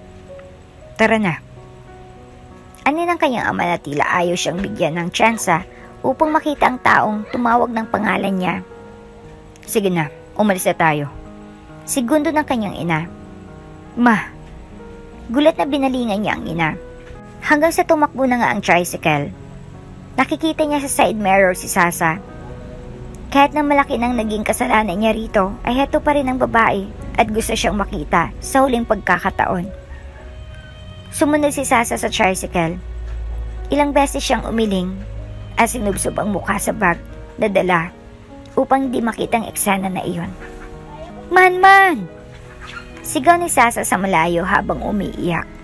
Naririnig niya ang mga hagulhol ng babae. Nakasuot ito ng itim na dress. Kagagaling pa nito sa libing ng ama. Tapos ito siya at tinatalikuran ang babae. Aalis siya habang nasa ganong sitwasyon si Sasa. Itigil niyo itong sasakyan. Galit na sabi niya. Man. Sita sa kanya ng ina. Hindi nakinig ang driver dahil inutusan nito ng ama na huwag huminto. Kung ayaw niyong tumalon ako rito, bas itigil niyo ito. Sa pagkakataong ito ay seryosong-seryoso ang boses niya. Gagawin niya iyon, hindi siya nagbibiro. Kaya walang nagawa ang driver kundi sundin ang gusto niya. Agad siyang lumabas at tinakbo ang pagitan nila ni Sasa. Nakasquat ang babae at umiiyak. Nang matanaw siya nitong palapitay, kagad itong tumayo ng maayos. At bakas ang pagkamangha sa luha ang mga mata. Siya mismong yumakap dito. Isang mainit at mahigpit na yakap. Saan ka pupunta?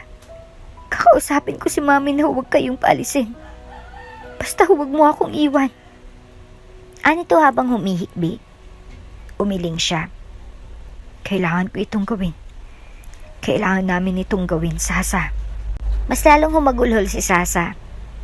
Baka may masira pa kapag pinagpatuloy nila ito. Walang magandang naidulot ang lahat ng unang ginawa niya. At mas malala pa iyon kapag nagmatigas sila. Humiwalay siya ng yakap sa babae at pinahid ang mga luha niya. Paglaki ko, hahanapin kita. Pangako yan, Sasa. Mas lalong bumusang maluwa sa mga mata ni Sasa. Matagal pa yon. Anito habang umiiyak. Panay ang pahid niya sa luha nito. Umiiyak na rin siya. Kahit pigilan niya ay bumubuhos pa rin. Iyon ang huling yakap niya sa babae. Dahil nung umalis siya, ay hindi niya na nakita pa si Sasa. Ayon sa nalaman niya ay na-depress ang mami ni Sasa at nagpakamatay kung kaya't inilipat ang pangangalaga dito sa tiyahin nito. Bumalik siya sa lugar na iyon nang paulit-ulit umaasa siyang babalik ang babae, ngunit wala na ito. Tuluyan na itong lumayo at mukhang imposible na ring mahanap. Nagbagong dating lugar na kinalakihan niya. Nag-aral siya sa isang hindi kilalang kolehiyo sa bayan na nilipatan nila ng pamilya niya. Related sa business ang kinuha niya. Madalas siyang part-timer sa mga fast food. Maliban sa pag-aaral, ay nag-iipon din siya para sa binabalak niyang negosyo. Uy! Yung ilong mo! Puna ng kasama niya sa trabaho. Nang tingnan niya sa screen ng phone niya, ay nakita niyang dumudugo ang ilong niya. Kapag nasosobra na siya sa pagtatrabaho, ay nangyayari yan sa kanya. Mabilis naman na kumuha ng tissue ang dalawang babae sa tabi. Salamat. Aniya sa mga to na kaagad na nag-blush. Take care of yourself naman. Malambing na sabi ng babaeng katrabaho niya sa fast food. Ngumiti lang siya, tapos biglang namulang babae. Nagpatuloy siya sa trabaho niya kalaunan. Dahil pagkatapos ng trabaho niya, mag-aaral naman siya. Hindi siya tulad ng ibang estudyante sa college na may laptop. Siya nagtitiis lang sa mga computer sa lab, tapos minsan nakikihiram. Maraming nagpapahiram sa kanya. Nagpapasalamat siya sa itsura niya at nagkaka-benefit siya roon. Nang matapos siya sa college, ay nagpatuloy siya sa pagtatrabaho sa labas. Didagdagan niya pa ang trabaho upang mas lumaki ang ipon. Maliban sa pag-iipon ay pinapadala niya rin ang mga magulang. Matatandaan ng mga ito at hindi niya hayaan pang magtrabaho ang ama para makakain ng mga ito. Nalaman niya na binabenta ang palaisdaan ni Sasa. Na-excite siya, akala niya uuwi ang babae. Ngunit hindi yun nangyari. Ibang taong nagbentas ng palaisdaan. Sakto at malaki-laki ng ipon niya kaya't siyang bumili ng palaisdaan. Palubog na ang negosyong iyon, ngunit umaasa siyang may sasalba niya ang palaisdaan. Alam mo naman na palubog ng palaisdaan niyan. Kaya bakit binili mo pa? Parang tinapon mo lang din ang ilang taon mong ipon dahil dyan. Sinasabi ko sa iyo, man. Talagang hindi maganda para sa iyo ang babaeng iyon. Tingnan mo ang ginagawa mo. Nagbubunga nga ang kanyang ama sa phone nang makausap niya ito. Nabalitaan nito ang ginawa niya kaya't galit na naman ito. Habang pinapatakbo niya ang palaisdaan ay nagtatrabaho pa rin siya. Noong una ay talagang nahirapan siya. Duman siya sa putong halos ayaw niya nang kumain dahil gusto niyang i-priority ang palaisdaan. Ngunit sa kalaunan ay nagbunga naman ng maganda ang pagsasakripisyo niya. Muling bumalik ang sigla sa palaisdaan. Nagkaroon siya ng mga buyers at buwan-buwan na yung nadadagdagan. Nagamit niya ang kursong pinili niya sa college. Na-manage niya ng maayos ang palaisdaan kahit wala siyang kasama. Walang ibang nag-invest doon kundi siya. Nakita ng kanyang ama ang bunga ng pagsisikap niya. Napagtanto nitong nagkamali ito sa sinabi nito. Dahil ito, at palaki na ng palaki ang palaisdaan niya. Umabot sa puntong bumili ulit siya ng ibang palaisdaan hanggang sa nagawa niyang kumuha ng mga trabahante niya. Mas naging malakas pa ang negosyo niya at hindi siya nanatili sa negosyong iyon. Sumubok siya ng iba hanggang sa umabot sa puntong nakabili siya ng maliit na villa na ginawa niyang mini resort. Dahil sa pagsisikap niya kasama ng maayos na strategies niya, nag-boom ang lahat ng negosyong sinubukan niya. Until binili niyang isang isla malapit sa lugar ni Sasa noon, sa lugar kung saan sila nagsimula at nagtapos. Hinanap niyang babae, taon-taon siyang nag-hire ng tao upang hanapin si Sasa. Gusto niyang matunton ang kinaroroonan nito hanggang sa hindi inaasahang pagkakataon ay isang babaeng nag-apply na personal maid niya sa isla na nagngangalang Samsa na nakatagpo sa kanya. Ang babaeng hindi niya inaasang siya biglang darating kung kailan nawalan siya ng pag-asa. 29 days with this girl. Bukas ang ika-30 nito sa isla at iyon ang huling araw. Sana nga'y may 31 pa sa kalendaryo upang may rason pa itong manatili ng kahit konti. Pinagmusta niya ito habang nakaupo sa lounge sa labas. Kinugulo ng hangin ang buhok nito habang nakaupo roon. Napapansin niyang paborito nitong tambayan ang dalampasigan habang nakaupo sa mga upuan roon. Matapos siyang makita ang mga guhit nito sa buhangin, ay tila may kirot sa puso niya sa tuwing tatanawin niya ito mula sa malayo. Ikaw nag-aba si Sasa? Bulong niya sa hangin. Hindi niya na nasundan ang mga nangyari sa buhay ng babae matapos nilang magkahiwalay. Wala siyang access at hindi rin madali ang naging buhay niya noon. bago niya marating ang tuktok. Ngayon lang siya nabigyan ng pagkakataong hanapin ang kababata matapos ang ilang taon. Natitiyak niyang hindi niya ito makikilala ngayon. Ngunit natitiyak niyang mas gumanda ang babae. Ilan kayang naging boyfriend nito? O nagka-boyfriend man lang ba ito? Iniisip niyang mas mabuting wala itong naging boyfriend. O baka may asawa na ito ngayon. Nasasaktan siya sa tuwing papasok sa isipan ang ideyang iyon. Nagtatype siya ng proposal para kay Samsa. Gusto niyang makipag-usap dito tungkol sa kontrata nito. Balak niyang makiusap sa babae na i-extend pa ang pananatili nito sa isla kasama siya. Ngunit kaagad niya rin na binura ang tinype niya.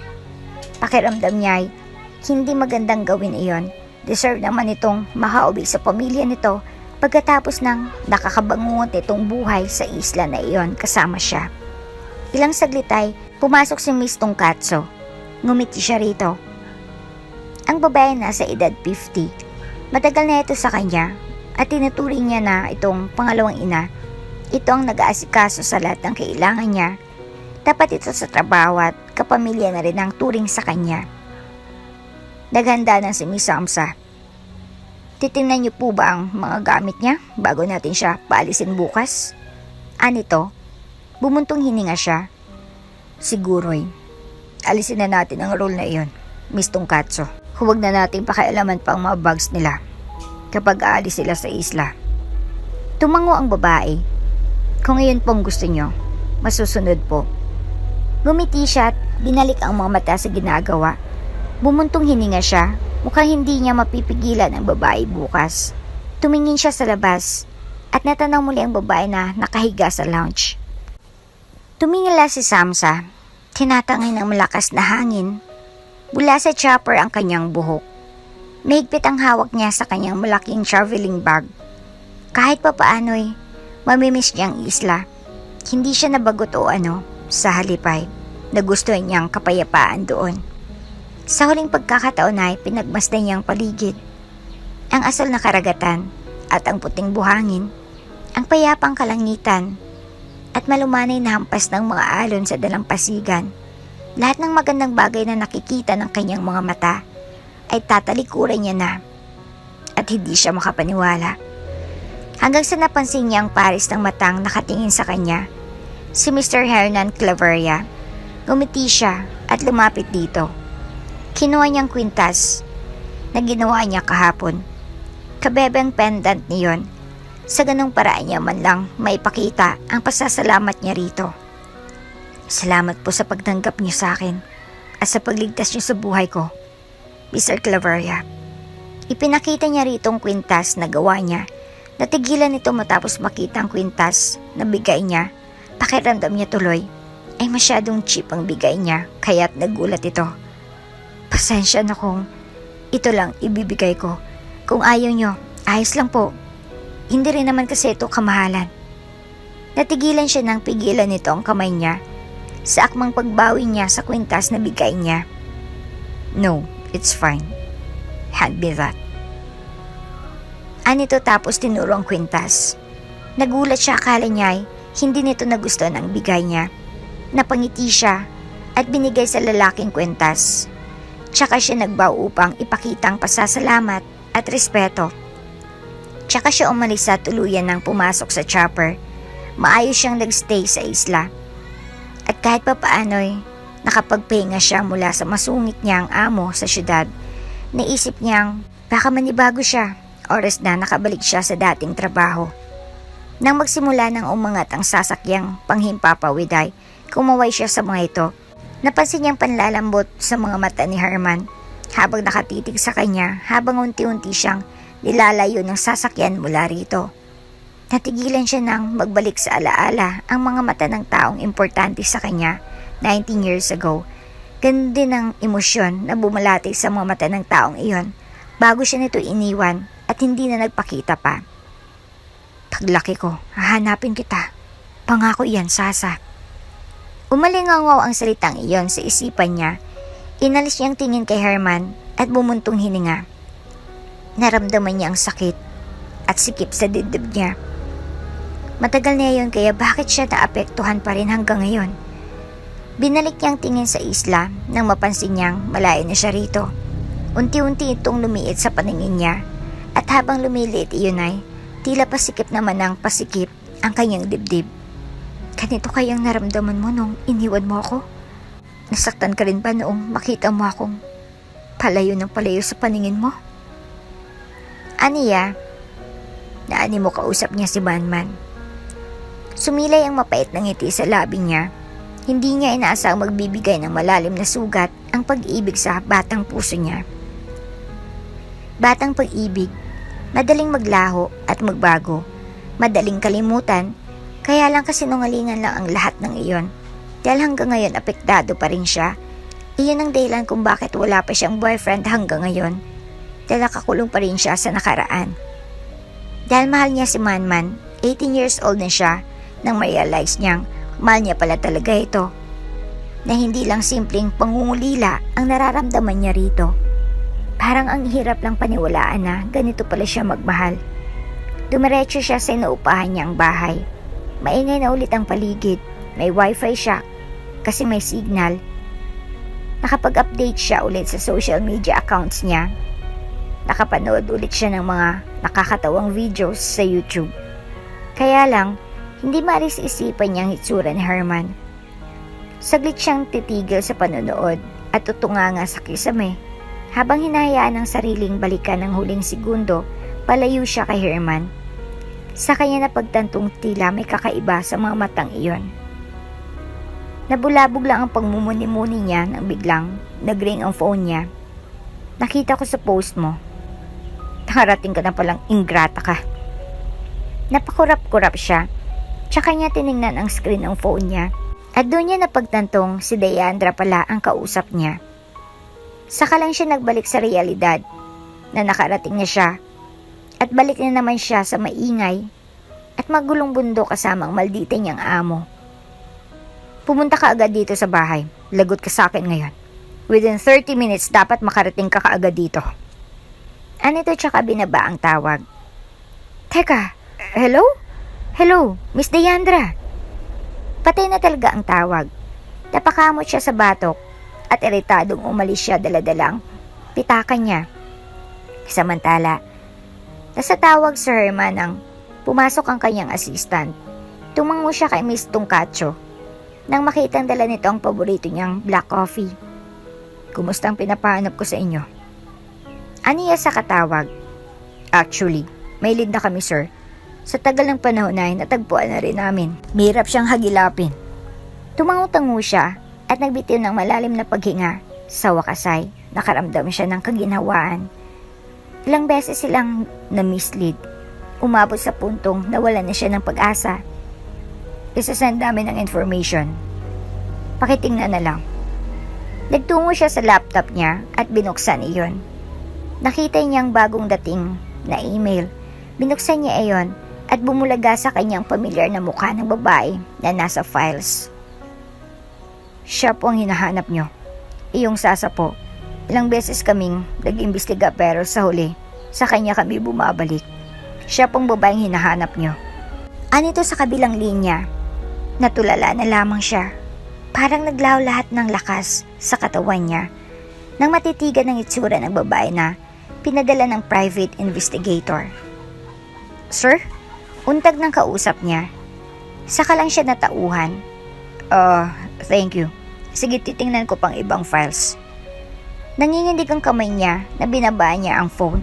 Nagbitiw siya ng malalim na paghinga at parang mahulog ang luha sa mga mata niya. Si Samsa at si Sasa ay iisa. Ang babaeng isang buwan niyang nakasama sa isla at ang babaeng hinahanap niya ay isang tao lang. Hindi mo tinapos ang kontrata mo sa akin tapos umalis ka. Kaya bayaran mo ako doon. Umalingaw sa isipan ni Samsa ang salitang iyon ni Deandra. Iyak ito ng iyak nang makita siya. Galit na galit ito nang sabihing magbabayad siya sa damage. Hindi niya natapos ang usapan nila dahil napadpad siya sa private island nang hindi niya sinasadya. Kahit ilang beses siyang nag-explain ay ayaw makinig ng babae. Kita niyang pagkabagsak ng katawan ni Deandra. Kita sa mukha ang matinding pagod at stress. Kaya isang gabi ay Hindi niya napigilan at sinundan ang babae. Hanggang dinala siya ng mga paa sa isang ospital. Pumasok si Deandra roon kaya't nagtataka na sumunod siya hanggang sa huli. Nakita niya itong kasamang nakahigang ina sa hospital bed. "Hey mom, I'm here. I'm so sorry kung natagalan ako. Busy lang talaga sa mga gigs." Anito si ina habang nakapikit ang mga mata nito at may oxygen sa bibig. Comatose ang ina nito na sa pagkakatanda niya ay masigla pa noong huli niyang nakita. Hindi niya inaasahang ganito ang sitwasyon ni Deandra ngayon. Si Samson lang ang alam kong genuine sa akin. Tapos biglang nawala siya. Kasi sabi niya, aksidente siyang nakasakay sa ibang chopper. Now what? I missed her. Kahit parati ko siyang binubungungaan, nanatili pa rin siya sa tabi ko. She's like a sister to me, mom. Natigilan siya sa susunod na sinabi ni Deandra sa mama nitong comatose. Masakit sa akin na paalisin siya, pero narealize kong hindi dapat ako dumepende sa kanya. Iyon na lang ang paraan ko para mapaalis siya. Kailangan ko siyang takutin para layuan lang ako. Imagine that? Kaya ang hirap niyang bitawan. Humagulo lang babae. Natulala siya nang sumandal siya sa dingding. Ito ang pinaka hindi niya inaasahan sa lahat. Ilang taon na siyang personal maid ni Deandra, tapos ngayon niya lang nalaman ang totoong nararamdaman nito para sa kanya. Masyadong maldita na animo, hindi matitibag ngunit sa loob-loob ay may pusong mamon ang babae. I need to let her go. Kasi pagkatapos nito, oras na iwan mo ako. Hindi ko na rin alam kung saan ako tutungo. Ayokong idamay si Sam sa mami. Patuloy nito. Tumulo ang luha niya at nagmamadaling umalis. Akala niya wala siyang halaga rito. Ngunit pagkatapos ng narinig niya ay tila nagbago ang pananaw niya sa babae. Nung pagmalupitan siya ng tita niya sa mother side, ay ang pamilya ni Deandra ang kumukup sa kanya hanggang sa ginawa siyang personal maid ni Deandra. Mula sa bahay Marangya ay bumagsak siya tapos bugpakamatay ang mami niya. Napunta siya sa pangangalaga ng kanyang tita na mukhang pera. Tapos maibenta ang lahat ng ari-arian nila. Ay binaliwala niya siya at ilang beses siyang pinagtrabaho upang may makain sila. Wala siyang choice. Ito lang ang taong nagpresentang kumukup sa kanya. Marami siyang kapamilya sa father side niya. Ngunit walang may gustong kupkupin siya. Ngunit hindi rin naman magandang naging buhay niya sa tita niya dahilan para lumayas siya at nagpag-alagala. Hanggang sa kupkupin siya ng mabait na ina ni Deandra. Naging katulong siya ni Deandra. Pinag-aral siya at binihisan ng ina nito. Nakatapos siya ng high school pero hindi siya nagpatuloy sa college. Malaki ang naging utang na loob niya sa babae at sa ina nito. Kaya kahit maldita at parati siyang iniinsulto ng babae, ay hindi niya pa rin ito magawang iwan. Kaya nga sa mismong photoshoot nito, ay sumulpot pa rin siya, dala-dala ang mga gamit na kailangan dalhin. Nakita niya kung paano nagulat si Deandra nang makita siya nito sa mismong studio. Ilang saglit ay napalitan ng iritasyon ang gulat sa mga mata ni Deandra. Tinapos nitong huling shoot bago siya nilapitan. Anong ginagawa mo rito? Di ba tinanggal na kita? Imbis na nagpakita ka rito, di sana nagsimula ka na mag-ipon para mabayaran mo ako. Hindi ka tumupad sa usapan. Pagbubunganga ni Deandra sa dressing room. Magbihis ka na. Ito ang susunod mong isusuot, di ba? Itataboy ko ito rito. Hindi niya pinakinggan ang mga pinagsasabi nito, bagkusay. Iniba niyang usapan. Kaya lang niinis si Deandra sa ginagawa niya. Kaya bigla na lang itong tinapon ang madamit na dala niya. Umalis ka na dito. Hindi kita kailangan. Nakikinig ka ba sa akin? Uulitin ko. Hindi kita kailangan. Bulyaw nito sa kanya. Akmang sasambalin siya ng babae ngunit isang kamay ang pumigil sa kamay ni Deandra. Hindi dumapo ang palad nito sa mukha niya at nagulat siya sa dahilan iyon. Napalingon siya sa lalaking sumulpot at may matalim na tinging ipinukol kay Deandra. Don't you dare. Anito sa malalim na boses. Tapos ay hinawakan nito ang braso niya upang hilain. Kasama niya itong umalis sa lugar na iyon at napapatingin sa kanila ang mataong nakakita. Hindi pa rin nag-sink in sa isipan niya ang nangyari at ang pagsulpot ni Herman sa mismong studio. Huli na nang matagpuan niya ang sarili sa kotse nito at saka lang siya nag-react. Kailangan kong balikan si. Akmang bubuksan niyang pinto pero sinarado nito ulit. Hindi mo kasi naiintindihan. Aniya sa iritadong boses. Anong hindi ko maintindihan? Nakita kong sasaktan ka niya, kaya hindi ka dapat bumalik doon. Ano ito na may kaseryosohan? Hindi mo alam ang nangyayari. Tsaka bakit ba nandito ka? Anong kailangan mo? Tapos ng trabaho ko sa'yo. Kaya anong ginagawa mo rito? Nanghina siya at napahilamos gamit ang palad sa mukha. Gusto kong malaman. Gusto kong intindihan ang lahat. Natigilan siya sa sunod na sinabi nito. Hindi siya makapaniwala. Hindi niya inasanang pagsulpot nito roon. Tapos ito, at gusto siya nitong intindihin. Bakit? Wala sa sariling tanong niya. Kasi gusto kong maintindihan ang lahat ng tungkol sa'yo. Anito sa malumanay na boses. Bakit? Aniya sa minang boses. Gusto kong maging parte ulit ng buhay mo, Sasa. Para siyang naistatwa sa sunod na narinig niya. Nandun ang sakit, ang pangungulila, pagmamakaawa at pagmamahal. Lahat ng iyon ay nakita niya lahat sa mga mata nito. Kaya tagal niyang nakapag-react. Kaya tagal nag-sink in sa utak niya ang mga nalaman. Kasi sobrang bilis niyon. At hindi niya na masundan pa. Bakit kailangan mong magpakita sa akin? Tsaka, kano-ano ka ba ni Samsa? Baka sa iritasyon sa mukha ni Deandra, Arsenal, nang sabihin iyon. Kalmado si Herman habang harap ito at pasaglit-saglit ang pagsimsim ng kape mula sa tasa. Kinuha niyang folder mula sa bag niyang dala, sabay lapag sa harapan ng babae. 100,000. Kaya nang hinihingi mo kay Samsa. Hindi alam ni Samsa na nagkita tayo.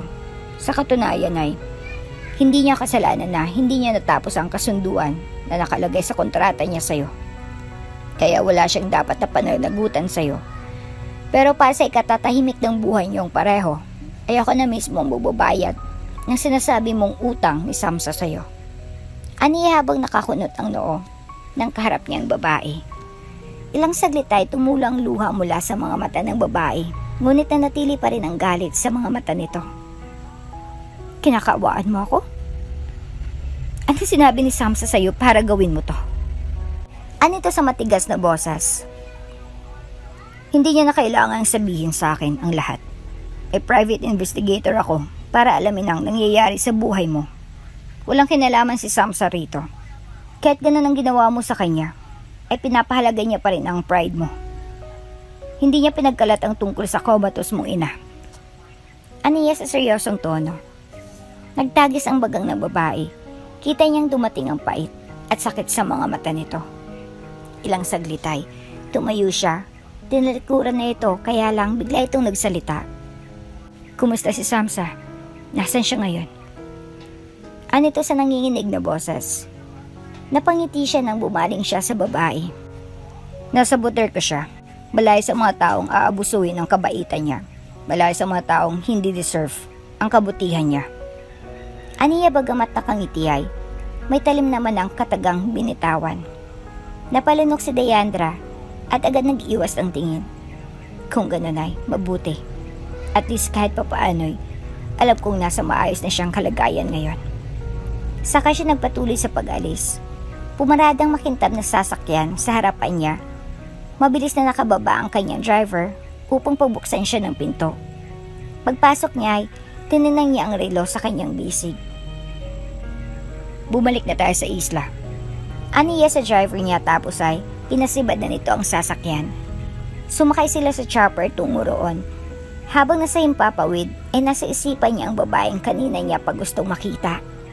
Paglapag ng chopper sa helipad ay kaagad na gumala ang paningin niya sa paligid.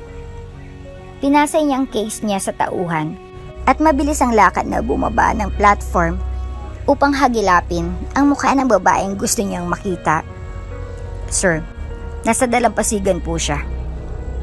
Imporma sa kanya ng tauhan niya. Tumango siya at nagpasalamat bago siya dumiretso roon. Nakita niya sina Miss Tungkatso at Manong Pilasyo na magkausap sa may hardin. Sumaludo si Manong Pilasyo nang mapansin siya. Ngumiti siya at tumango sa mga ito. Tsaka pinagpatuloy niya ang mabilis na lakad tungo sa likod na diretso sa babayin sa likod ng mansyon. Alam niya kung saan niya makikita ang babae, kaya dire-diretso ang kanyang lakad. Nalapit na siya sa kinaroroonan nito nang marinig niya ang mga tawa nito. Tawa pa lang nito ay tila nawawala ng pagod niya. Isang linggo siya sa trabaho, tapos ngayon lang siya nakauwi sa isla. Natigilan siya ng matanaw ito sa unahan.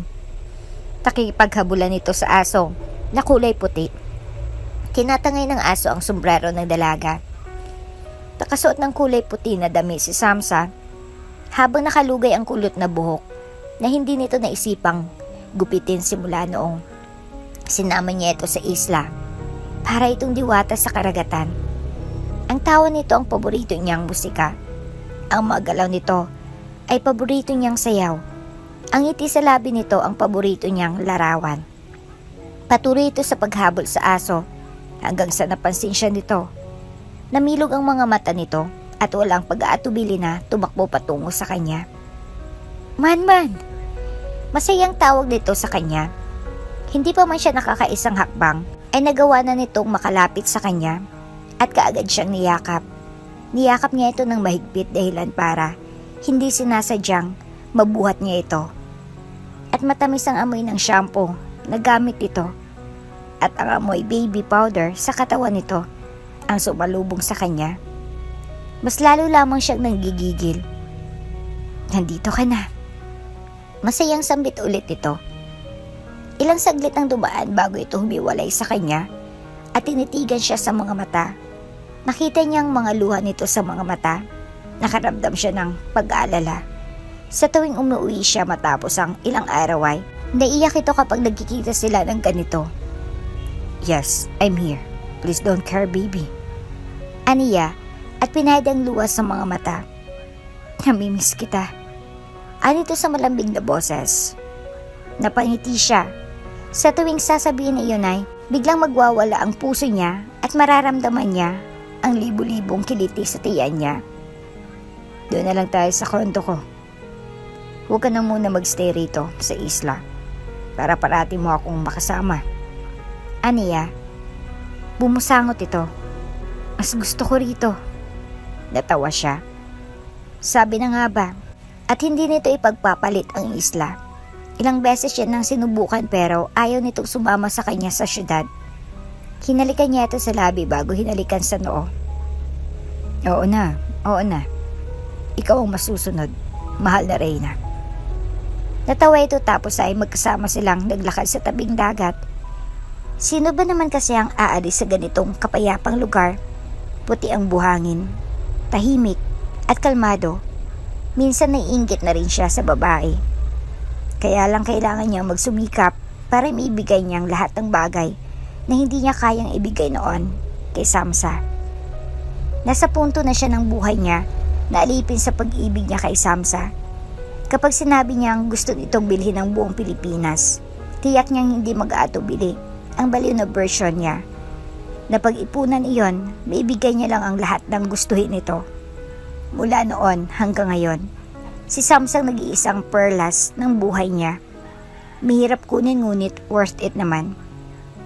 Ang 19 years na pagkakalayo nila ay pupunan niya araw-araw hanggang sa mabura ang pait ng kanilang nakaraan. At dito na nga po nagtatapos ang ating kwento. Hanggang sa muli. Kung bago ka pa lang sa channel neto, ibang kwento ni Ate Jane, istorya mo, ikwento ko. Huwag kalimutang pindutin ang notification bell at subscribe button.